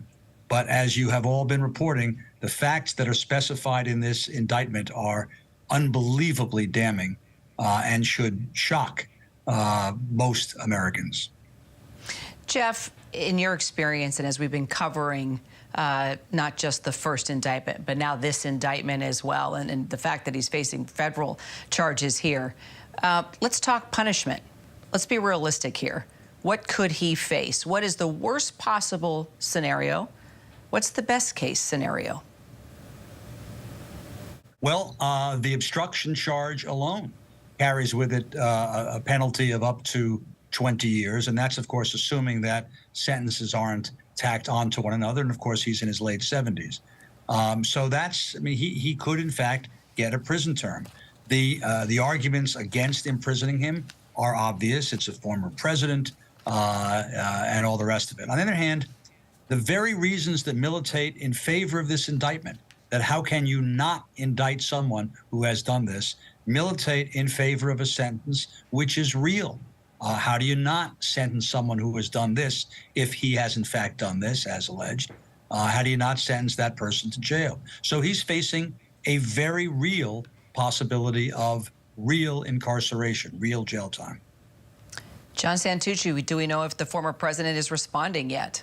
He hasn't responded yet, Kira. You got to imagine we're refreshing Truth Social as quickly as we possibly can. You know us. But he has not responded yet. We've been getting one word back from our sources over in Bedminster, which is reading. They are pouring through this indictment. They are trying to understand frankly, the whole narrative. And I think, Kira, I spoke about this a little earlier with David Muir, that, you know, There's visuals in this document. You've interviewed Donald Trump, Kira. You know that this is a very visual person. I think to see the images of his most loyal aide, Walt Nauta, taken on his cell phone, innocently sending it to people saying, I opened the door and found this, that's going to drive Donald Trump absolutely crazy. It's going to bother him like nothing else. There was one other thing that stood out to me, Kira, and that was the way that Donald Trump has taken some of these aides after the White House and has made them a part of their life. And Walt Nauta is definitely a part of that. He was a valet in the White House. He was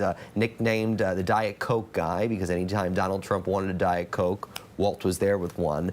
But the communications that he had with the Trump family, and there's an exchange that Walt has with what we believe is Melania Trump. It's on page 23 of this indictment, and it says, Happy Memorial Day. I saw you put boxes to POTUS room. Just FYI, I will tell him. Not sure how many he wants to take on Friday on the plane. We will not have room for them. Plane will be full with luggage. That we believe is Melania Trump. Walt responds, good afternoon, ma'am. Thank you so much. I think he wanted to pick from them. I don't imagine him wanting to take the boxes. He told me to put them in the room and that he was going to talk to you about them. The fact that they had that dialogue, the family, that inner circle, that trust, to see that in print, you got to imagine that is going to drive Donald Trump up a wall, Kira.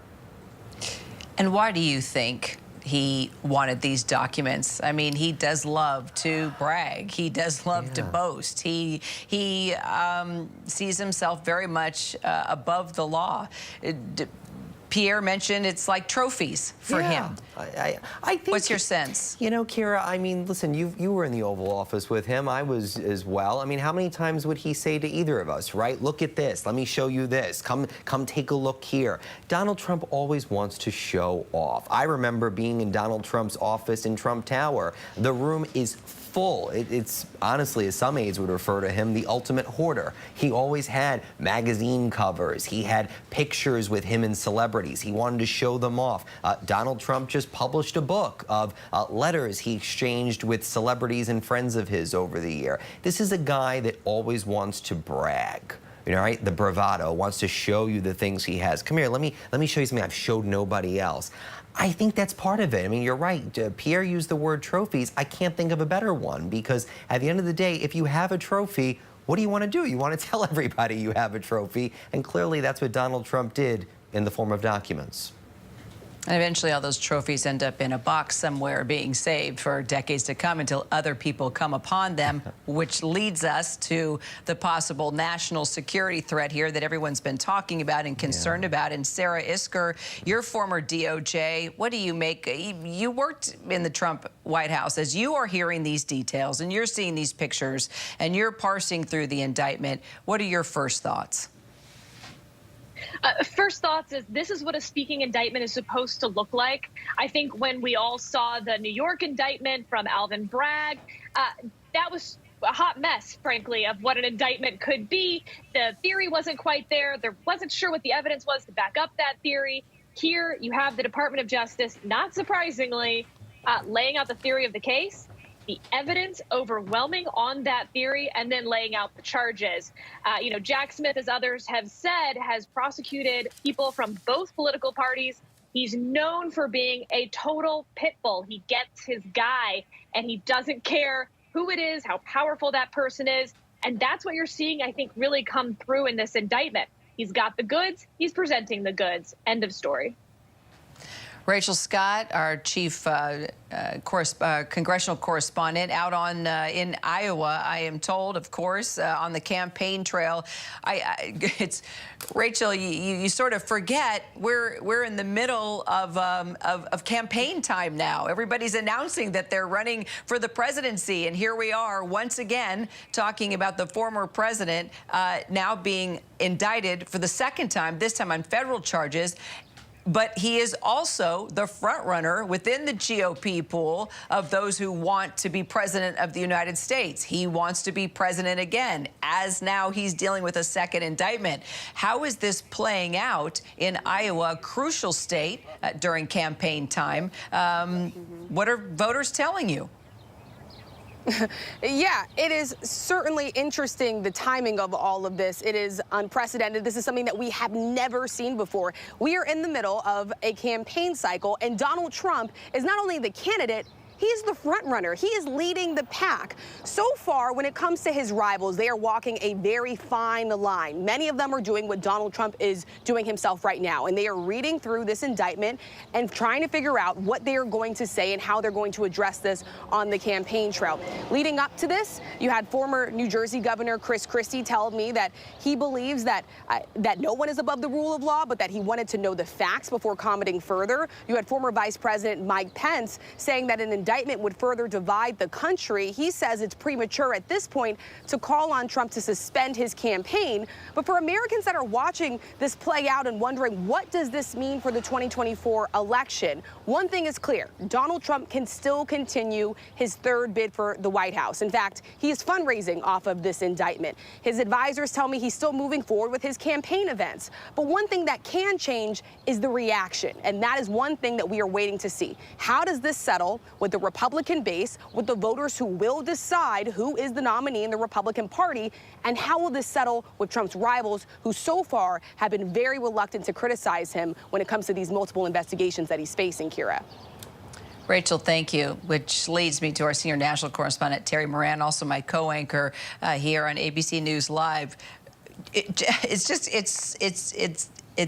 My jaw drops when I listen to our congressional correspondent, Rachel Scott, say he is fundraising off this indictment. I mean, think about that. Think about what she just said, Terry. Fundraising off an indictment. Well, of course he is. And there's that great word heard so often in certain neighborhoods in New York, chutzpah. Right? I mean, that's Donald Trump all over. He is a brazen politician. It's one of the reasons people love him, because they feel in his brazenness that he is bold enough and contemptuous enough of the way things have been done to represent their interests. That said, this is a devastating indictment, as everyone has said, and because, in part, of that Trump personality. If you read this indictment, essentially looking for insight into the defendant, right? This person who the jury is going to be asked to convict. Yes, he's the former president, but they're going to be asked to convict a man, Donald Trump. And they're going to want to understand what makes him tick. This speaking indictment, as it has been described, never speaks about motive, about why Trump did all this. That question is left unanswered, hanging in the air over all of these alleged crimes. What it does talk about, though, is his personality in the alleged committing of these crimes. You hear the authentic Trump voice, for example, when he's telling his lawyer, as you've heard, you know, wouldn't it be better if we told them we just don't have anything here? Well, look, isn't it better if there are no documents? You can hear the kind of conniving tone. That's his own lawyer, who contemporaneously wrote those words down after the meeting, concerned, I think, about self-preservation, hearing somebody essentially discuss the possibility of committing crimes. So they do offer a portrait of Donald Trump trying to get away with as much as he can, squares and tracks with what a lot of Americans understand about him, but they don't get, why did he keep them? Why did he take all these top secret documents, some of them devastating to the interests of the United States? There is not a whisper in this indictment that he wanted to use them for his own benefit, financially or otherwise. They would have certainly included such evidence. So why? Ego? Showing off to people like the writer who was in his office, and he starts waving around the American battle plans for the invasion of Iraq? Iran, I should say. Iran? Hard to keep him straight. The picture of Donald Trump is chaotic, as so much of his life has apparently been. It is conniving in the description of the prosecutor. What it is not is explanatory. Why would someone do this? And we may never know. But as we've been discussing, various words, bragging rights, trophies, schmoozing, impressing. He likes to do that. He likes to do that. And he, think of how many times he's been interviewed for articles, for books. He invites people in. He says things. They turn against him, and it doesn't bother him. He just keeps moving along. And Terry, he's still popular. He's the front runner out of all the Republican candidates right now for the race to the White House. What do you think that says about just the mindset of voters right now? Do you think this could actually turn things around? Or is this going to be Trump as how we've known him, how we've watched him, and how he continues? You know, that depends, Kira, on the way the case progresses. This is a very damning indictment. It's the prosecutor's opening round, as it were, the best presentation of the case before the evidence itself comes into court. So this is part of that process, but it's really going to be how the trial takes place. There are no cameras in most federal trials. I doubt there will be one in this one. I almost wish there were, though, because the country needs to have confidence in this case, in the judge who tries it, in the jurors who decide it, in the lawyers who stand before them presenting the evidence and the arguments. They really need confidence, however it ends up, that it has been done according to the best traditions and ideals of American justice. And what it says about the country, look, Donald Trump has been the dominant political figure in the United States since he came down that elevator. He changed American politics. He ignited a populist nationalist movement that is his and will remain with him until and beyond his time on this earth. There's no question about it. He changed American politics, and that's why people stick with him. They believe that he was the leader they could follow to a better life, a better America, the America they want. I think, however, this indictment and a conviction will further diminish Trump. Trump no longer, he never commanded a majority of Americans, never. And that number shrunk on January 6th, 2021. It has shrunk since. It continues to shrink, but there are still tens of millions of Americans who would lie down in traffic for him and will follow him no matter what happens in this case. Terry, thank you. And you are seeing on the other side of your screen, across from Terry there, live pictures as we wait for Special Counsel Jack Smith to step up to that mic and talk about the federal indictment against the former President Donald Trump. Kim Whaley. Sorry? Okay. Kim Whaley, I want to bring you in as we are waiting. Looks like it is the top of the hour right now. Jack Smith is supposed to walk out to the mic. It looks like he is running a little behind, but as soon as he does, we, of course, will take the sound in full. But, you know, it's interesting. I keep hearing the word cover up. He covered up these documents. He covered up classified documents. But if you really look at this overall, did he really cover things up? It seems pretty reckless to me if you look at the way he stored them, didn't store them, shared them, talked about them, was recorded talking about them. Put it into perspective for us. Yeah, so from a legal perspective, you know, what's laid out in this indictment are videos with his voice, him actually speaking, multiple people with firsthand knowledge who talk to him and can quote what he says, including his own lawyers, photographs of documents in bathrooms spilling out onto the floor. This is not one of those cases where you have to sort of connect the dots, that the prosecutors have to draw some inferences and hope the jury agrees with the prosecutors, presuming all of this is accurate, which there's no reason not to believe what's in the indictment will be shown to the jury. So to the extent to which, you know, Donald Trump has a defense, it's this bigger issue that's what we're talking about politically. How deep can he fall before people no longer support him? And, you know, Kira, you've mentioned many times, and it's the first thing that came to my mind too, who else saw this and why? Why would he gather? That's the word that was used. He gathered this information for himself. Why? What did he do with it? Who else has seen it? it. What is at stake with this case is not just Donald Trump. It is literally the future of American democracy. If the voters in the Republican Party blink this away and say this is okay, we are really, really setting our children up for a very, very dangerous future. I mean, this is sort of cliche, but you really couldn't make up these facts. If this were Hollywood, it would seem, absurd. But this is how far he went because he gambled that he'd never be held accountable. And the fact that Jack Smith is doing this, I think, and the grand jury, frankly, of Donald Trump's peers, regular people in Florida are doing this, is a testament to American courage. Of course, the former president is saying this is a witch hunt, that this is all to, defame him and keep him out of running once again for the White House, that the timing is so obvious here. Kim, what do you say to that? Yeah, that's going to be one of his defenses. I mean, that's a diversion. It's a distraction. The jury and the judge and the law cares about the facts and cares about the boundaries that these laws have put up on public officials who have access to this information. These laws are in place to keep America safe.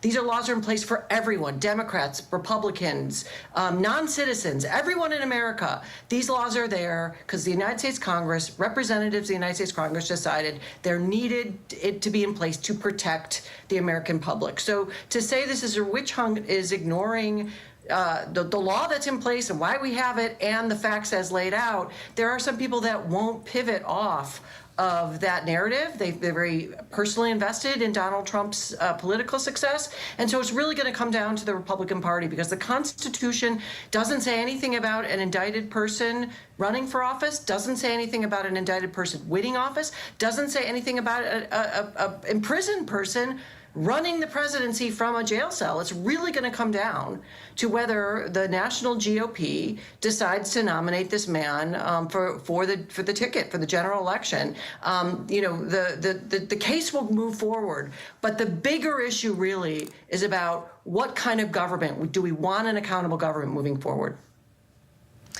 And it looks like they're doing a mic check right now in the room where Special Counsel Jack Smith is expected to step up to the mic soon. Do we want to listen in just to get a... Okay, it looks like they are getting ready to introduce Jack Smith. Now reporting, David Muir. Good afternoon, and what has already been an unprecedented day in American history. We're coming back on the air at this hour because Special Counsel Jack Smith is about to make a very rare appearance before the cameras. About an hour ago, the Justice Department unsealing the 49-page federal indictment against former President Trump for his handling of classified documents after leaving the White House. Donald Trump now facing 37 counts, including willful retention of government documents regarding national security, conspiracy, and obstruction of government efforts to retrieve those documents. The indictment describes boxes of sensitive material stacked throughout Mar-a-Lago in a ballroom, a bathroom, bedroom, and storage areas, among other places. Trump allegedly personally involved in taking documents from the White House, according to the indictment. The indictment also alleging that when asked to return those documents back to authorities, that the former president suggested to those close to him to hide or destroy the documents, asking at some point, what if we just ignored the request? The indictment includes a staggering list of top secret and highly classified materials found on the property, including a document concerning nuclear weaponry of the United States. An aide to former President Trump also has been charged in this case. Jack Smith now approaching the podium at an undisclosed location in Washington, given the nature of this case. Let's listen. Good afternoon. Today, an indictment was unsealed, charging Donald J. Trump with felony violations of our national security laws, as well as participating in a conspiracy to obstruct justice. This indictment was voted by a grand jury of citizens in the Southern District of Florida, and I invite everyone to read it in full to understand the scope and the gravity of the crimes charged. The men and women of the United States intelligence community and our armed forces dedicate their lives to protecting our nation and its people. Our laws that protect national defense information are critical for the safety and security of the United States, and they must be enforced. Violations of those laws put our country at risk.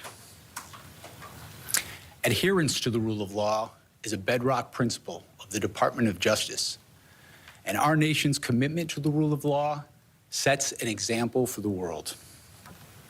We have one set of laws in this country, and they apply to everyone.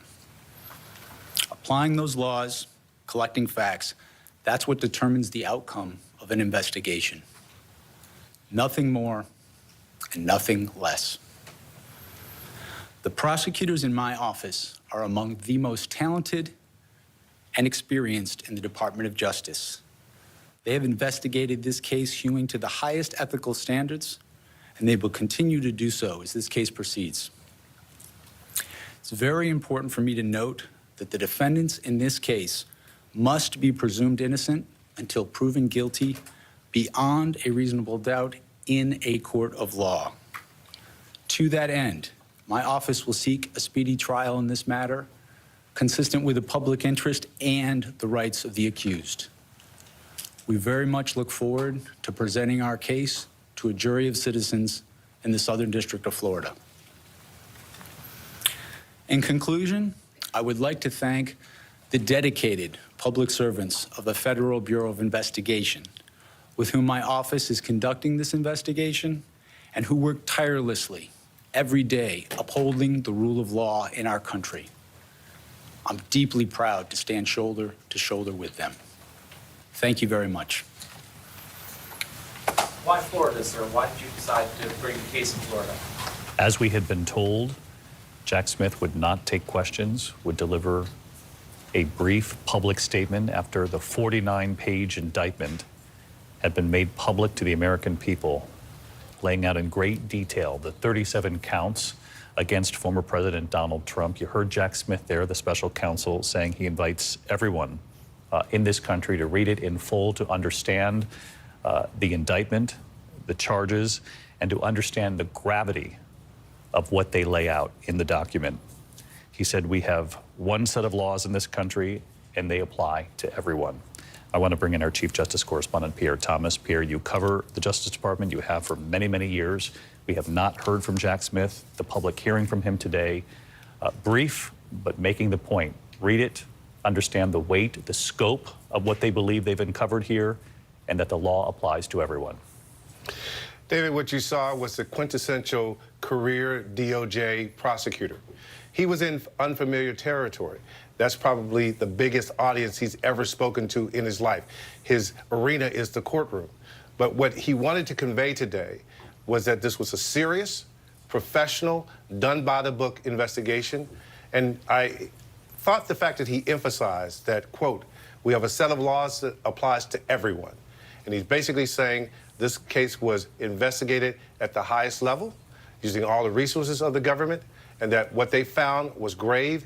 And this much I can tell you, David, as a person who's covered DOJ, they know the gravity of the case, that we're in the midst of a presidential campaign beginning to unfold. And to take this step to target and indict a former president of the United States, who is also now running for office again, involves them essentially playing a role potentially in the election. They knew what that meant, and you saw in him today a person trying to project calm, but also that this was done by the book.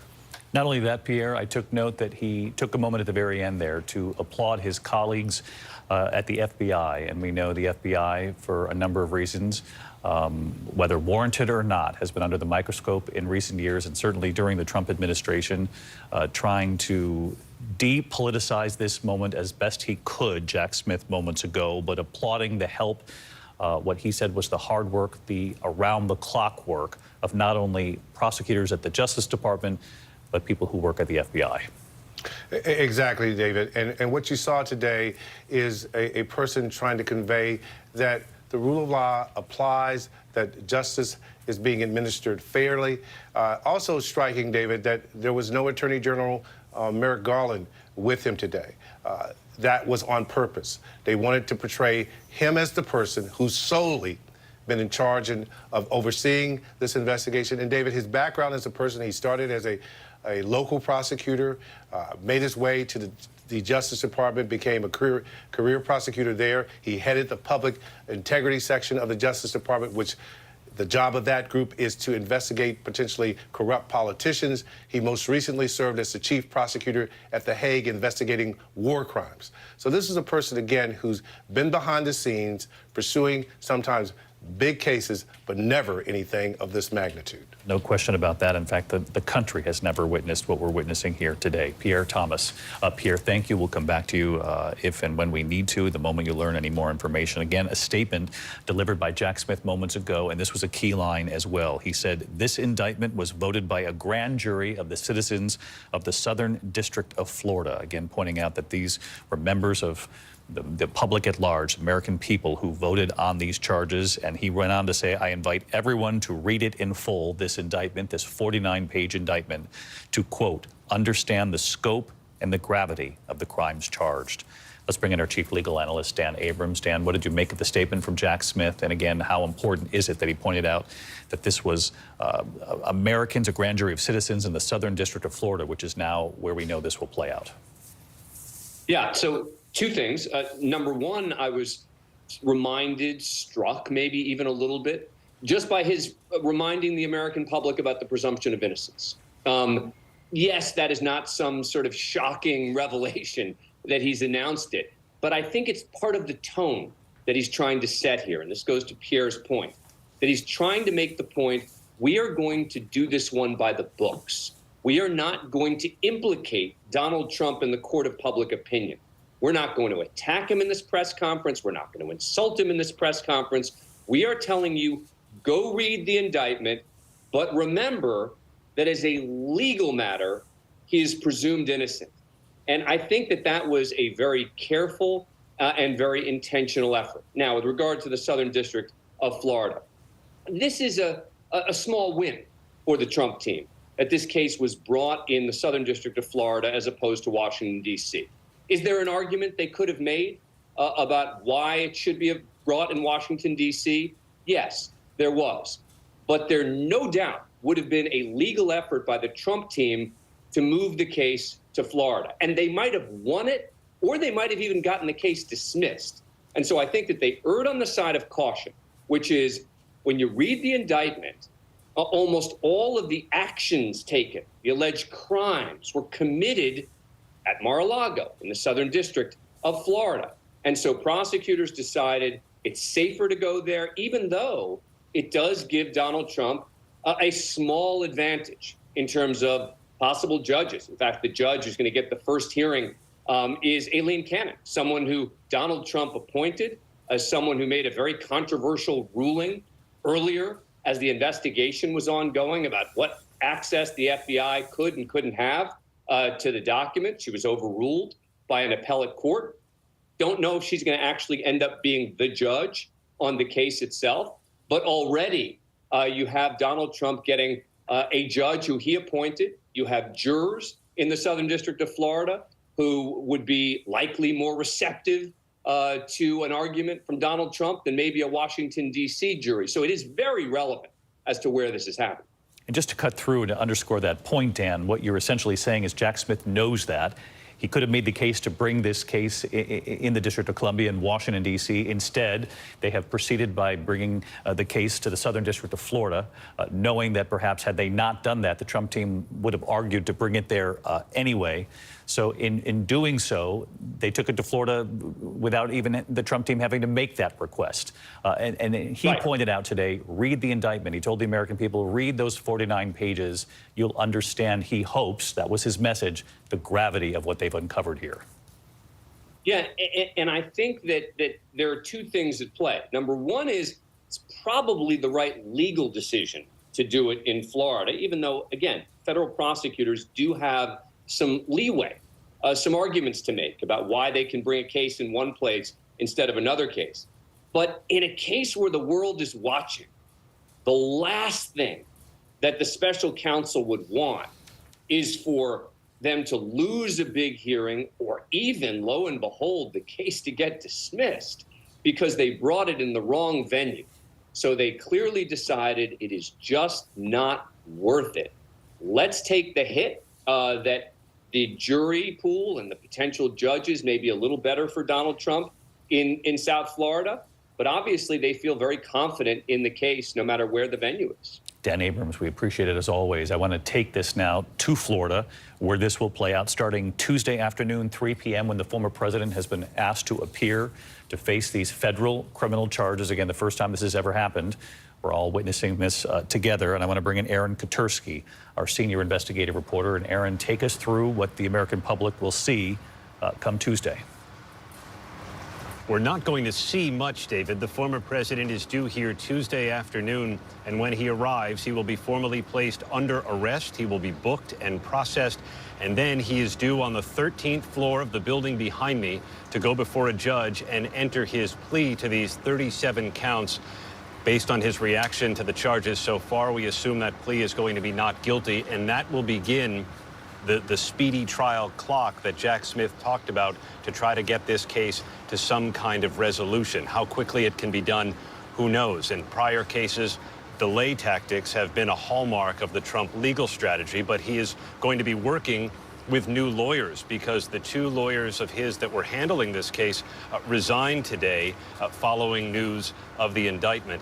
David, we're told that security preparations began just after 7 o'clock this morning to make sure that the grounds here are going to be prepared for Trump's arrival. We've seen a number of federal and local officers patrolling here today and making the necessary logistical and security arrangements because the word of this case, just like the indictment in New York, touched off a lot of chatter online, some of it violent in nature, some of it threatening. I thought, too, it was noteworthy that Jack Smith, the special counsel, paid tribute to the men and women of the Justice Department, his team, and the FBI, because those are the very people that came under threat when Trump's estate in West Palm Beach was raided back in August. So the authorities here are taking no chances, David, and when the former president arrives here on Tuesday, it will be a secure location. But there are no cameras in federal court, and so we are not even going to see him entering the 13th floor hallway. He will come and go in a motorcade, and that may be all we see here, David. Aaron, another follow-up for you, and I know that for viewers watching us at home, they don't need me to tell them. Everyone understands, no matter where you stand politically and what your opinion is about all this, the gravity of this case, far more significant than what we witnessed play out here in Manhattan in the hush money case. I don't mean to diminish the case, but again, these are very different things. The gravity of what we're witnessing these last 24 hours, much more significant. The federal level, criminal charges, the first time we've ever seen this happen. But one key sort of technical difference, Aaron, that I wanted to laser in on is I remember when we were on the air and you were reporting in real time on the Manhattan hush money case, the former president appearing in court, and there was that pause, that delay that we all were sort of on the air waiting. That was when he was actually reading in great detail the indictment in that case, the list of charges. It would seem what Jack Smith has done today is to try to preempt this sort of political vacuum, the conversation that would have taken place over the next several days, all the way until next Tuesday, had he not come before the cameras like he did just moments ago with this brief statement, and had he not issued this 49-page speaking indictment, is what they call it, to really lay this out in great detail to the American people, to try to knock down that vacuum, if you will. Obviously, there'll be all of the punditry that you cannot stop, but at least one key difference is the facts, as one side sees it so far, have been laid out in a way that we did not see in the previous indictment. That's right, David, and it does give the special counsel a chance to have the American public digest this several days before the former president makes his initial appearance in court for his arraignment to enter that not guilty plea. It also, frankly, David, allows the former president to start thinking of a defense, not even necessarily a legal defense, but a political defense. And we've already seen that start to take shape as he's spoken out on social media and as he undoubtedly will this weekend on the campaign trail. And so it does give the special counsel something of a counterweight. Once he arrives here, his processing then could go quite quickly. Whether he's fingerprinted and photographed, we're not sure. Mugshots in the federal system are not released. We're not sure if one will be necessary. And then he is, in all likelihood, going to appear in court very quickly. Where he will be processed is across the street from the main courthouse here behind me. All of these buildings are connected underground, so in all likelihood, we will not see the former president outside at all during his arraignment on Tuesday, David. And Aaron, just remind our viewers, if you will, again, there's always so much talk about political strategy when it comes to Donald Trump. For years, even before he became the president, during the Trump administration, and then thereafter. But putting political strategy aside, just remind everyone, if you will, the weight of the charges that have been listed in great detail here, these 37 counts. Political strategy will be very important, I'm sure, to the Trump team, but he faces a significant legal threat here. The legal threat here he'll have to take into account. Certainly, it's much more serious than any sort of political strategy. I was talking to one attorney who had been involved in consulting with former President Trump at one point, asked him what he thought about the indictment, and he just sent me a message to say it's bad. And you heard Special Counsel Jack Smith outline why. He said violations of national security law put the country at risk. And in the view of the special counsel, the charged conduct here seems to have put the country at risk. The former president's supporters and defenders may not agree with that, but the special counsel believes he's not only on firm footing with the law, but has the intent of former President Trump to willfully disregard it behind him. And that is the case that he says he looks forward to presenting to the citizens here in South Florida when the time comes. And again, a presumption of innocence. We have said that repeatedly in our coverage, and you heard Jack Smith say that himself. Dan Abrams making that point as well. But again, Aaron Katersky, the potential punishment here, and I don't want to get ahead of ourselves at all, but when you look at the seriousness of these charges, the potential punishment here could be significant. That's yet another distinction from his indictment in state court in Manhattan, David, where he faces 34 felony counts of falsifying business records. It's hard to imagine the former president facing any prison time in New York. Here, the charges under the Espionage Act and under some of the obstruction statutes that have been laid out by the special counsel are punishable in theory by decades in prison should the former president be convicted.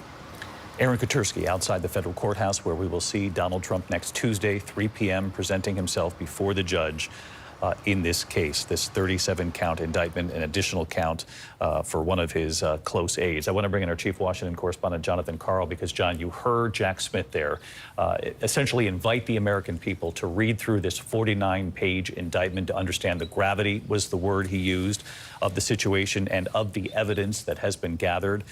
You have been to Mar-a-Lago several times to interview the former president. You know the grounds, you know the very public setting, the nature of this. When Americans do read this indictment, when they get a chance and they see the reporting on it, just the images from inside Mar-a-Lago, the boxes, the locations, it's sort of stunning in scope. It really, first of all, you know, Jack Smith outlines the sensitivity of these documents, documents that outline the military capability of the United States and our allies, and also the military vulnerabilities of the United States and our allies, details about the U.S. nuclear programs, and then look where the documents were, according to Jack Smith.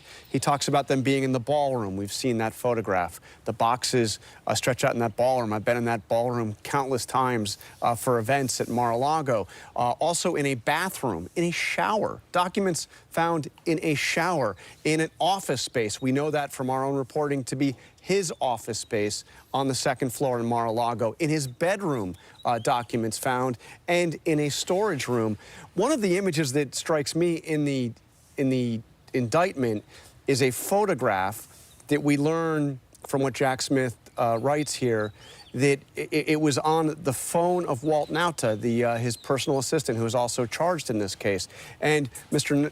Nauta took the way it's described. You see the documents kind of spread out on a floor in some kind of a storeroom, and it's Walt Nauta takes the photograph and he sends a text message to another Trump employee and says, "I opened the door and I found this." And apparently the boxes have been stacked up, and they fell over, and there on the floor, and the photo is blurred out a bit to protect classified information, but there on the floor in this photograph are classified documents just spread out, having fallen. One other thing that he mentions about Mar-a-Lago, I've been there for a variety of reasons, including to interview Donald Trump, but he talks about what took place at Mar-a-Lago during the period that these documents were there.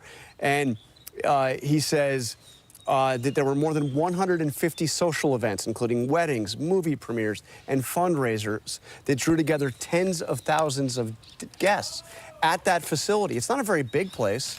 At that place where you had classified, some highly sensitive classified documents strewn out over various rooms at the club.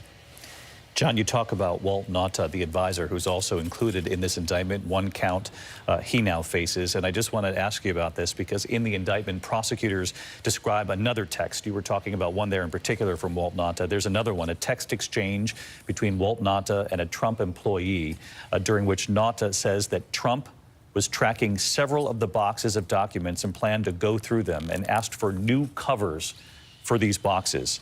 And here was the text. He's tracking the boxes, more to follow today on whether he wants to go through more today or tomorrow.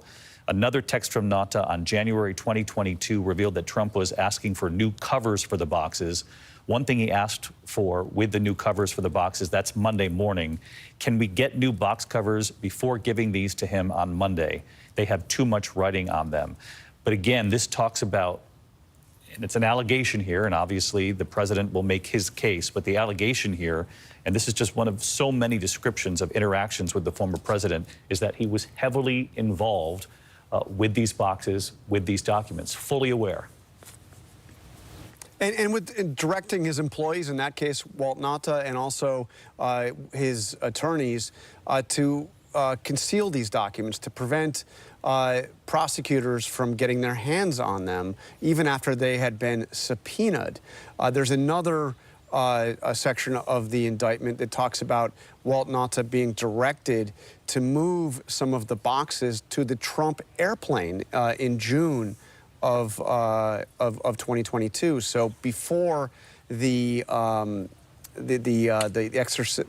that search warrant at Mar-a-Lago was exercised, that was in August, there were some of these documents that were boxes that were moved to the Trump airplane for Trump apparently to take with him when he went up north, as he does for the summer, to his club in Bedminster.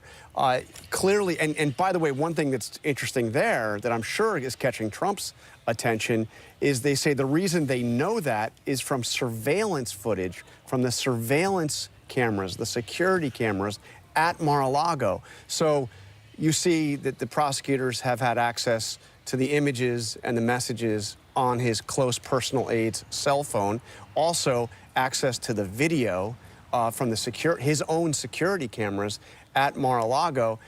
They can develop a pretty clear picture of what happened here. One other note, David, on Walt Nauta. He was the valet in the White House, a Navy veteran. He came up in the January 6th investigation because he was the person who first informed Donald Trump that there was an attack underway at the U.S. Capitol.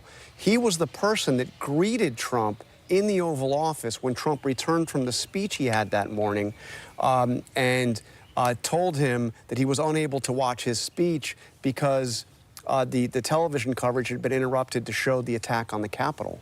So he's, somebody who has had a very close proximity to Donald Trump at the center of both of these investigations, the one we're talking about now, the documents investigation, but also the January 6th investigation.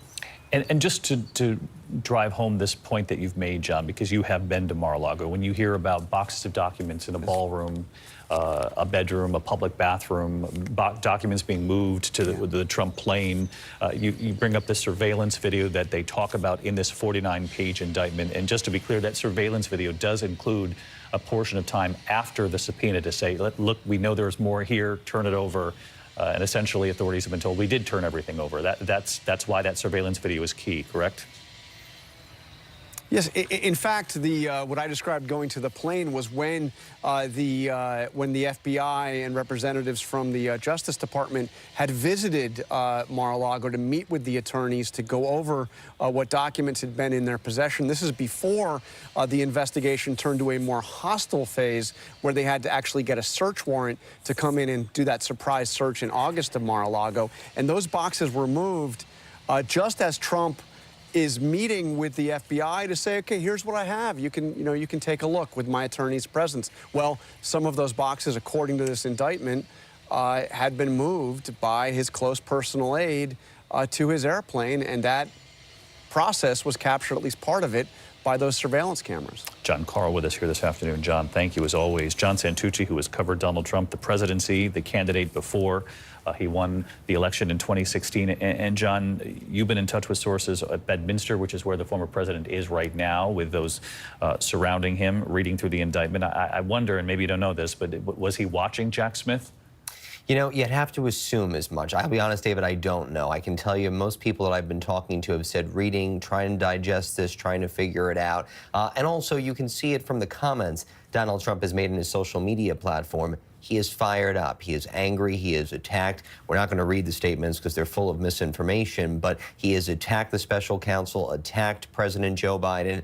He is in full war mode, as one person said. But absolutely, you have to imagine Donald Trump taking this all in, watching it. We know he is a consumer of news just the way you and I are. But I will say, David, one thing that's been interesting, there's a word that multiple sources that are still close to former President Trump have texted me, and it's the same word, sad. And the other one that's been pretty common, actually, two people wrote me, unnecessary. Many people writing, why would he do this? Why would he take it to them? And others saying the whole thing is just stupid. But the other observation that I got from one longtime, now former aide to the president, still keeps in touch with him, the person said to me, you know, I can hear his voice when they read through the indictment. You could hear him saying, come here, let me show you this. And the person made the point to me, that wasn't just a one-time thing. Donald Trump would do that all the time in the White House, in Trump Tower. David, he did it to you and me multiple times, right? Let me show you something. That's the Donald Trump act, and clearly that is the act that has gotten him in big trouble here, David. And some of your sources that you're speaking to, I'm sure not necessarily at Bedminster right now, and those who are telling you unnecessary, for example. Let me just ask you, are they talking about, you know, why not just turn the classified documents back over to authorities when they asked for them? Yeah, I think they're talking about both things, right? It's unnecessary. Why did you take all of this stuff? I mean, many people over the years have made the comment to me about Donald Trump, the hoarder, that he has kept things. I remember being in the 26th floor of Trump Tower and seeing the stacks of things that were just accumulated, and you couldn't even find a room to stand, actually, when you're in the room. It's rather hard because it's full of magazines, clippings, photos he's kept, memorabilia. I mean, Pierre used the word earlier, and I agree with it, trophies, things he wants to show off to people. But the unnecessary of it, David, you hit it right there. It's like, why not just give it back? And I remember asking a longtime aide that after the raid, because we could tell that they had communications back and forth with the special counsel and federal prosecutors at that point. And the aide made the observation to me, you know him, when he's told to do something, what is he going to do? The complete opposite. He's not going to give it back if somebody tells him to. John Santucci, our thanks to you, John. I want to bring in Mary Bruce at the White House, our chief White House correspondent. Mary, have we heard anything from the Biden administration at this point? And obviously the second follow-up here is you have a lot of Americans saying, well, what about Mike Pence? Classified documents were found at his house. What about the president, President Biden, documents found in one of his former offices and at one of his homes? Those are questions the White House will face as well. David, first of all, no, we have not heard the president comment on this. He has been asked about this indictment broadly, and he has made very clear on 2 occasions today that he is not going to be commenting on this. This White House essentially wants nothing to do with this. They are very aware that the former president and that his supporters are arguing that this is politically motivated. This president, Joe Biden, has vowed to protect the independence of the Justice Department, and he knows that anything he says or does or comment that he may make on this indictment, on these charges, could be used to try and undermine this investigation and this case and be used as a political cudgel against him and in this election. As for your second question, we have, of course, seen already Donald Trump's attorneys and his supporters, the former president himself, on his social media posts, trying to draw an equivalency, asking, essentially arguing that there is a double standard here. Why aren't we seeing the same kind of focus on the special counsel investigation into Joe Biden's handling of classified documents? There are some very critical and important differences between these cases. So let's make it very clear here. First of all, Joe Biden has said that he was completely unaware that these documents were maintained and held on to, that they were found in his former private office and in his private residence. He said he was surprised to learn they were there. And secondly, perhaps more importantly, when you come to the comparisons here, Joe Biden and this White House and his team have been completely cooperative with the authorities. They have said that the second they discovered any classified documents in their possession, they immediately called the National Archives. They turned everything over. Going forward from that point, they also cooperated with authorities on their searches of his residences, of his office, to make sure that they were being fully cooperative with this investigation. And they have cooperated with the special counsel's request, with Robert Hur's requests of his investigation since then. That is a very sharp contrast to the allegations in this indictment against the former president, who, as we have been discussing, knowingly, allegedly took documents with him, willfully concealed them from authorities, and conspired to obstruct justice, allegedly. David.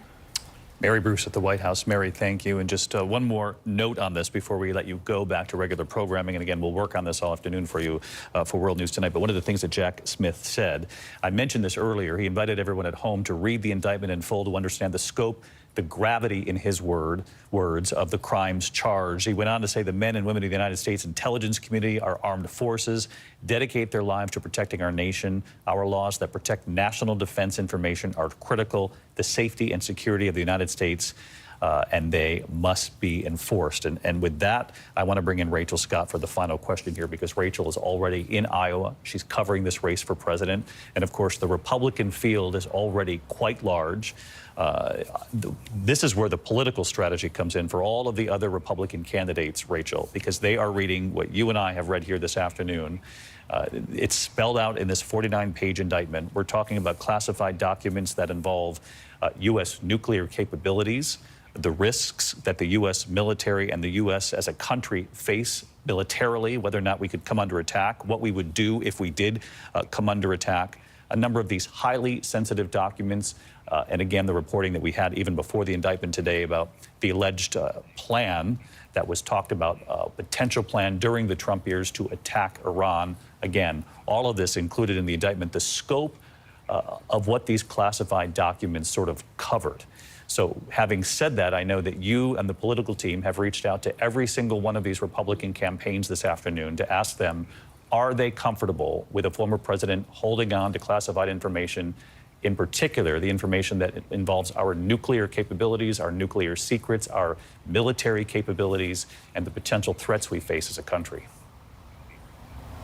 David, our political team has put that question to every single Republican campaign today, asking them if they believe it is appropriate for the former president to have and hold on to these sensitive documents, including U.S. nuclear capabilities, and whether they believe the indictment is justified. So far, words still trying to come in at this point because a lot of these candidates are doing what the former president is doing, what you and I are doing, what the American people are doing, and they are reading through this indictment for themselves. What we do know is that these Republican candidates so far have tried to walk a very fine line, not quick to criticize the former president. His own former vice president, Mike Pence, told me that he does believe there needs to be new leadership, but he also said that an indictment would further divide the country. He called the calls to sort of suspend Donald Trump's campaign premature. Former New Jersey Governor Chris Christie, former prosecutor himself, wants to read through the details of this, and we will see what he has to say. He says that no one is above the law. What is clear, David, at this point is that Donald Trump can still continue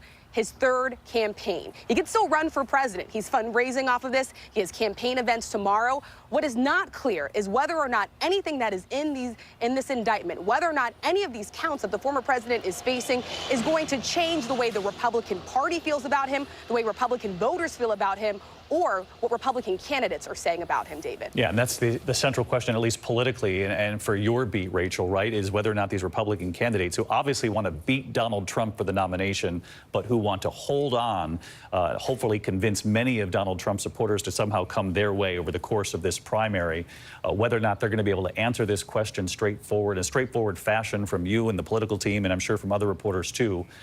Bottom line, are they comfortable with the former president holding on to classified documents, allegedly, that include our nuclear capabilities and the risk we face as a country to come under military attack and what those responses would be? And again, those are just a couple of the examples. It's going to be really fascinating to see how they politically find a way to try to answer that question, given the gravity of what we're witnessing today. It certainly will be, David, and they will have to answer this question directly. A lot of them have been playing this wait-and-see approach, wait to see what's in the indictment before coming forward and commenting on it. Well, now we have it. The American people have it. We have it. The candidates themselves have it, and they're going to be getting a lot of questions about this on the campaign trail, David. It's going to be a big question moving forward. Rachel Scott, our thanks to you. I want to give the final word to Martha Raddatz, standing by live in Washington. Martha, you and I have been watching this unfold together here this afternoon, and of course, the gravity of the moment. You could see it in Jack Smith's face, someone who does not come before the cameras. We have not heard from him until now. He knows he's a political target. But as we said earlier, going out of his way to say he needs to be presumed innocent until proven guilty, but that we will, in front of the American people, make this case, 49-page indictment today, and the rest of the legal process to come. But given the scope and nature of these 37 counts, you know, we have said over and over again that we have never seen anything like this before, but the weight of this truly is extraordinary, Martha. It truly is, David, and you've said again and again today that it was surprisingly serious. This was far more serious than any of us thought.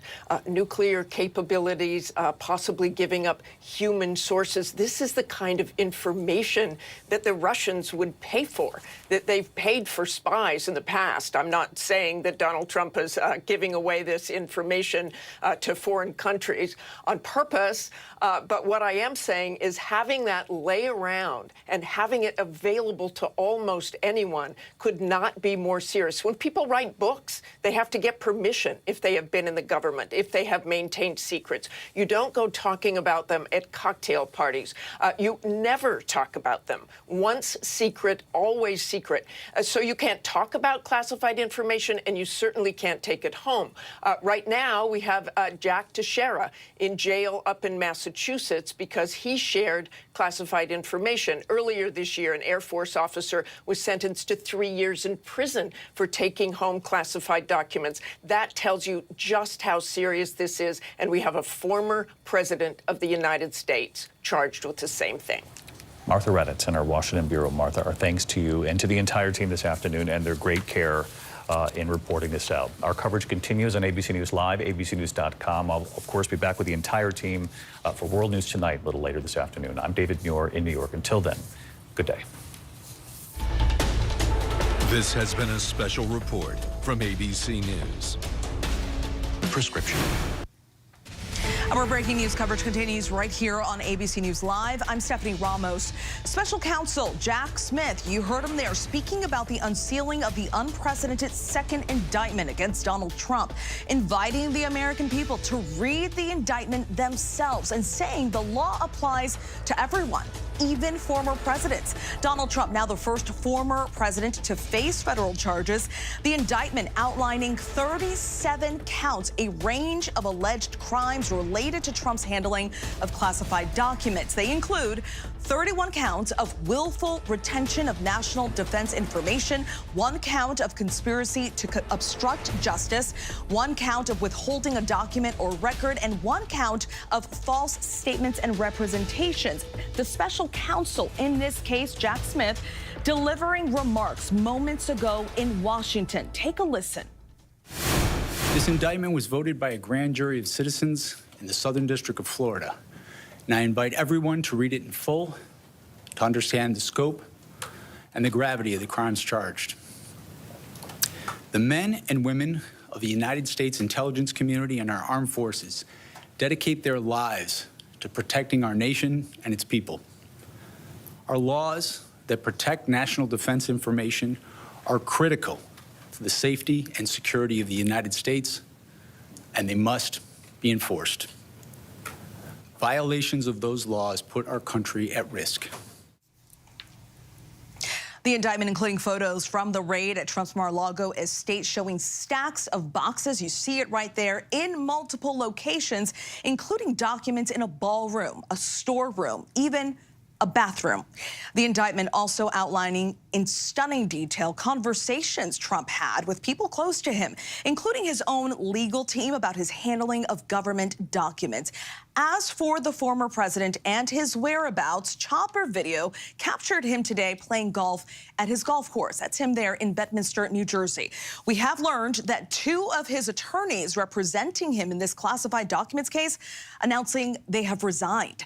Trump taking to his Truth social media platform to thank them for their work, saying he will be announcing additional lawyers in the coming days.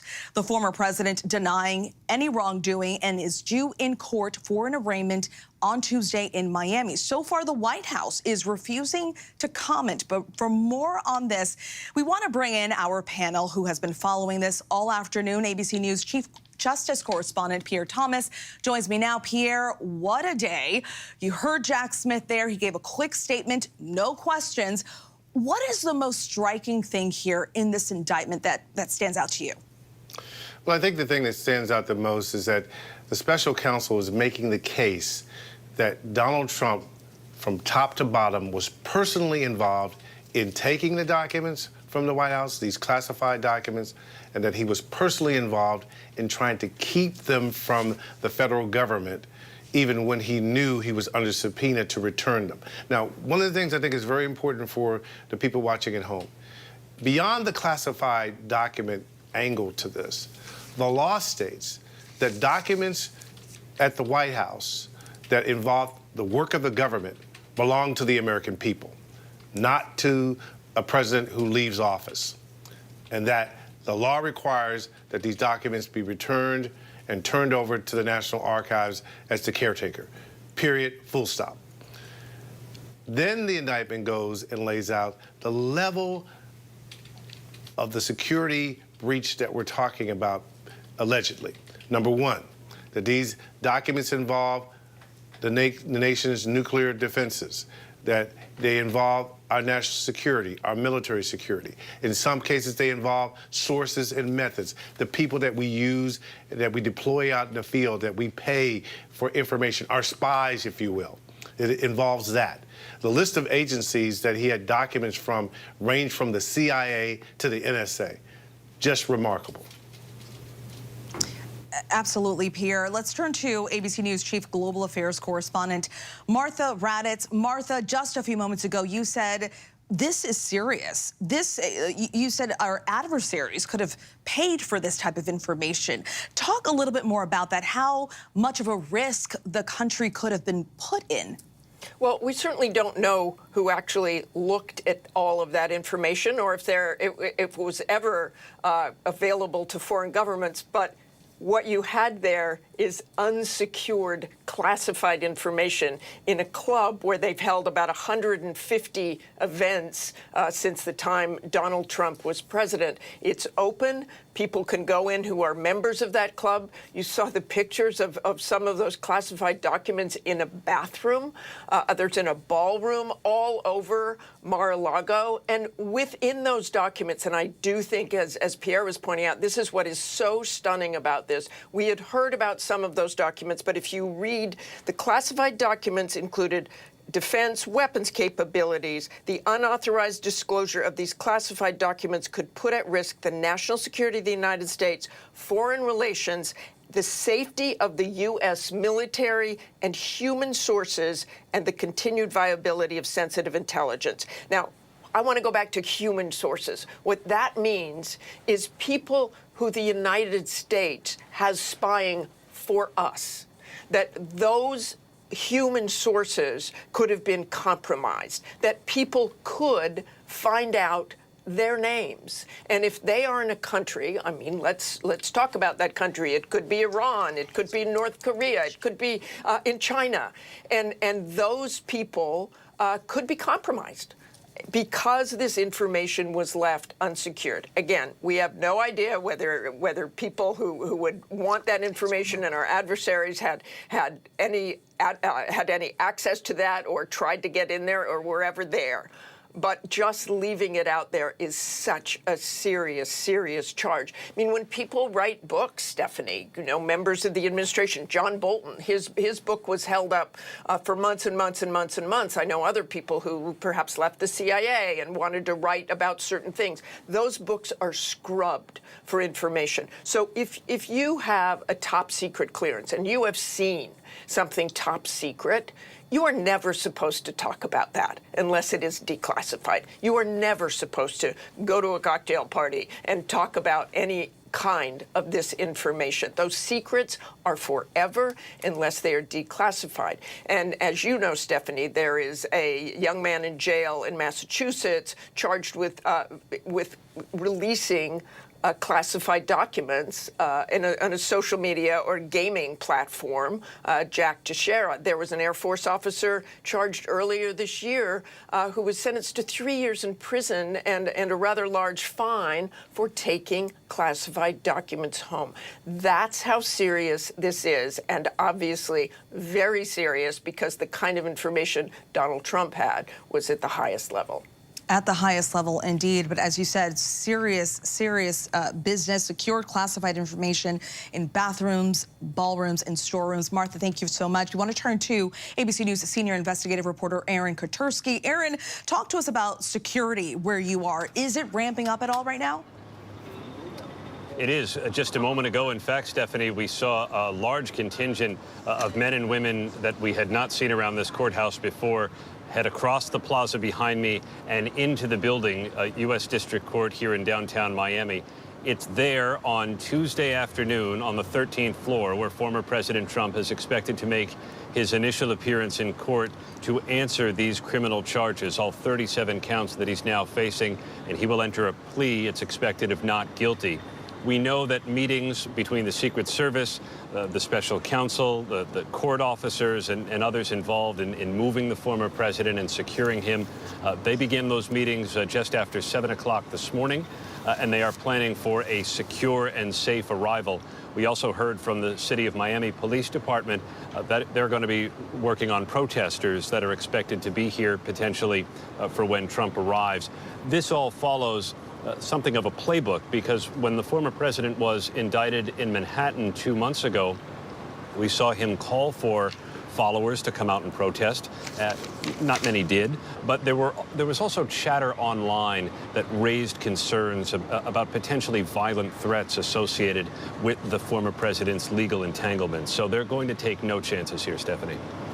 Understandably. Aaron, thank you so much. Let's turn now to ABC News Chief Washington correspondent Jonathan Karl. You have been covering Trump for a very long time. You've had many lengthy conversations with him. Why do you think he kept all of these documents? I know we don't want to speculate, but is there any inclination as to why these classified documents were found in a bathroom, in the storeroom, in a ballroom? That's a lot. Well, I think you can look at the former president's own statements, and you can see that at least one primary motivation is he simply felt he was entitled to them. He felt that these were not the secrets of the United States of America, but they were his secrets, that they belonged to him. He had complete and total right to all classified documents and to declassify even by thinking about it, not even saying it. So he felt that this was an entitlement. Also, I've been around Donald Trump, as you mentioned, quite a bit. He likes to show things off to people. He wants, people to see what a big shot he is and make them feel more important because they're with him. And I can imagine, I'll tell you just from my own personal experience that I had. Something happened to me in the Trump White House where I had expressed some interest in the letters that Kim Jong-un had sent to Donald Trump, which had never been made public, and certainly the assumption was they were very highly classified documents as well. And pretty soon I found myself getting invited to the outer Oval. It's the room right outside the Oval Office, and asked to sit down, and they brought somebody, one of his top aides, brought over English translations of the Kim Jong-un letters for me to read. Now, these documents didn't say classified. They were the typed translations of the Kim Jong-un letters. But as I said, there's no way at that point that that information wasn't classified. But he wanted to show them off. He wanted to show them off. So we can assume that's part of it. There may be more sinister reasons that may come out during the course of this prosecution, or maybe not.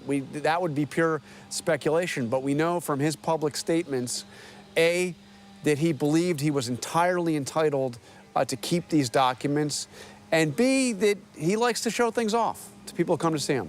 And the federal government saying, no, he is not entitled to them. Jonathan Karl, thank you so much. Let's turn now to ABC News senior congressional correspondent Rachel Scott. Rachel, you have been on the trail. You cover the White House. Tell us, how does this play for Trump politically on the trail? Yeah, well, this is coming at a time when the 2024 campaign is starting to heat up. This is something that we have really never seen before. And so the former president can still continue his third bid for the White House. He is fundraising off of this indictment. Sources do tell me that he is planning to keep his campaign events on the schedule for tomorrow, with stops in Georgia and North Carolina. But politically, this is a question of how this settles with Republican voters. He is still the front runner, and also with Republican candidates, which so far have been very slow to criticize the former president around these multiple investigations that he is facing. Former Vice President Mike Pence, he says that an indictment would further divide the country, even though he's calling for new leadership. Former New Jersey Governor Chris Christie, he wants to read the indictment for himself, like the rest of us are doing, before commenting, but believes that no one should be above the law. So this is another inflection point in the Republican primary at this point, where these candidates are going to have to ask themselves and tell the American people whether or not they think it's appropriate for a former president to have and hold on to such sensitive documents, and whether they think this indictment is justified, Stephanie. Thank you very much, Rachel.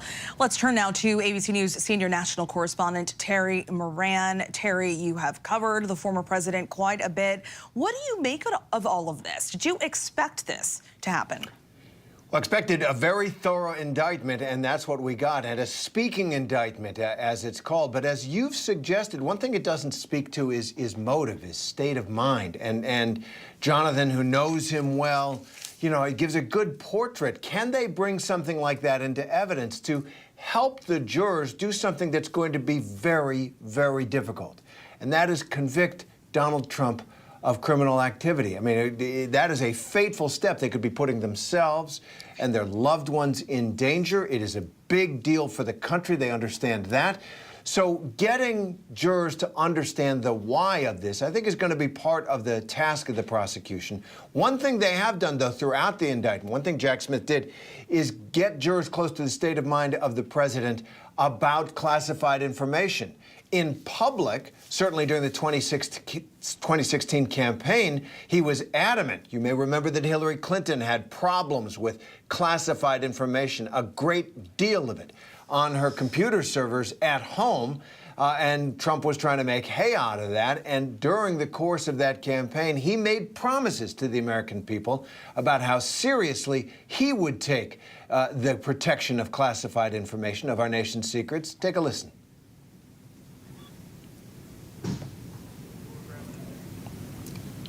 Coming up.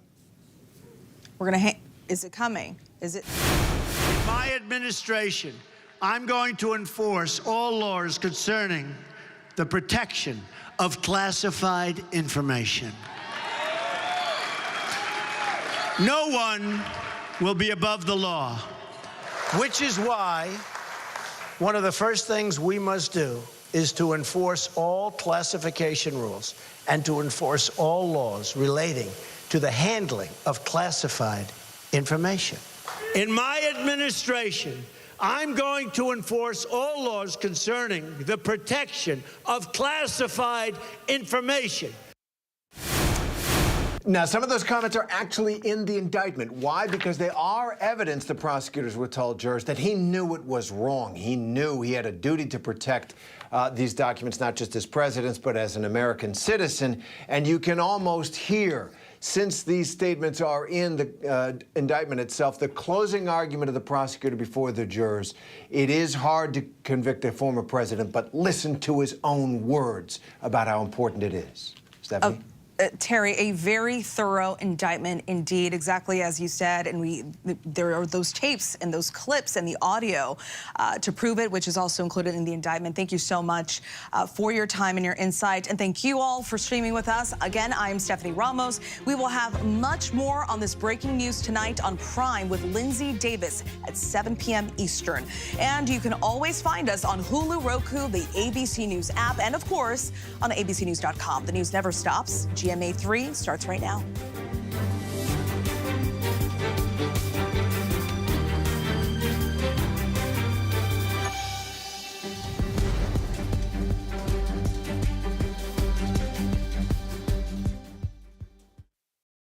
Whenever news breaks. The crush of families here in Poland. Here in Kentucky, no match for the tornado. From Monterey Park, California, on the ground in Ukraine. Reporting from Uvalde, Texas. ABC News Live is right there everywhere. From the scene of that deadly missile strike in Dnipro, Ukraine. Reporting from the earthquake in Turkey. From Charleston, South Carolina, on the 2024 campaign trail. From Kathmandu, Nepal. Truckee, California, covering record snowfall. Traveling with the president in Mexico City. Wherever the story. Here at this airport in Tampa, it's already shut down. Reporting from the nurses on the picket line. Reporting from Jerusalem. Here at 10 Downing Street in London. Streaming live to you. Wherever the story is. Wherever the story is. Wherever the story is. We're going to take you there. You're streaming ABC News Live. ABC News Live. You're streaming ABC News Live. ABC News Live. Streaming free everywhere. America's #1 streaming news. When I got sent to Idaho to cover the murders of 4 college students, it was a story that didn't make any sense. 4 students stabbed to death in their beds while 2 roommates were home. You got to think to yourself, okay, who's the target and how many people would a man go through to get to his target? I'm Kana Whitworth with ABC News. This is the story of savage murders, a determined small-town police force, and a scholar of crime. This is The King Road Killings, a new podcast from ABC Audio. Listen now wherever you get your podcasts. All right, here we go. You ready? Let's do it. Yes, it's the show America wants and America needs right now. This is What Would You Do? Let's go. How are you? Yes. So what will you be watching Saturdays on ABC News Live? What would you do? Hey, I guess I just found out. The What Would You Do Marathon, 2 to 6 Eastern, every Saturday on ABC News Live. My favorite show. What you need to know right now on GMA 3. Donald Trump, now the first former president in American history to be indicted with federal charges over his handling of classified documents. ABC senior investigative reporter Aaron Katursky and senior congressional correspondent Rachel Scott join us with details, including reaction from the campaign trail. Canadian wildfires still burning out of control, while air quality in the Northeast is improving. Much of that toxic smoke stretching into the South. This song has become a touchstone for me to coexist with my demons of war in real time. Songwriting with soldiers, the healing magic of music helping veterans and their families ease the pain and memories of war. The joys and benefits of traveling the world solo. Award-winning travel expert Kelly Edwards joins us with tips on how to organize a safe, exciting adventure alone. And faith over fear, Pastor James Levesque, with how the story of his life transformation can help us all on this Faith Friday. Our goal is to write an anthem, something that's representative of our country today. And reimagining America's national anthem. Creators of an upcoming Hulu documentary set out to do just that. Ryan Coogler and Chris Bowers join us for a sneak peek of Anthem. Now from Times Square, Eva Pilgrim and DeMarco Morgan with Dr. Jen Ashton and What You Need to Know. Ooh, let's get loud. Good afternoon. Happy Friday, and welcome to What You Need to Know. We are all sporting our denim for this casual Friday. You showing a little skin over there. Just a little bit. I started to go 4 buttons down, but it's TV and kids are watching, so I'll just keep it clean today. Give the people what they want. Give the people what they want. Wow. All right. Casual Friday, DeMarco. I love it. I think it was your idea.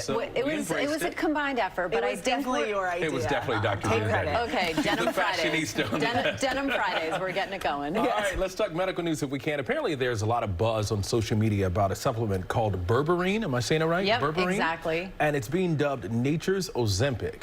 Well, that's the TikTok or social media tagline, but this is a natural supplement. So let's turn to what you need to know about this, because when you hear nature's Ozempic, of course you can understand why it's getting a lot of attention. This is found in botanical products like golden seal, barberry, and Oregon grape. It's often used to purportedly help with inflammation and blood sugar control.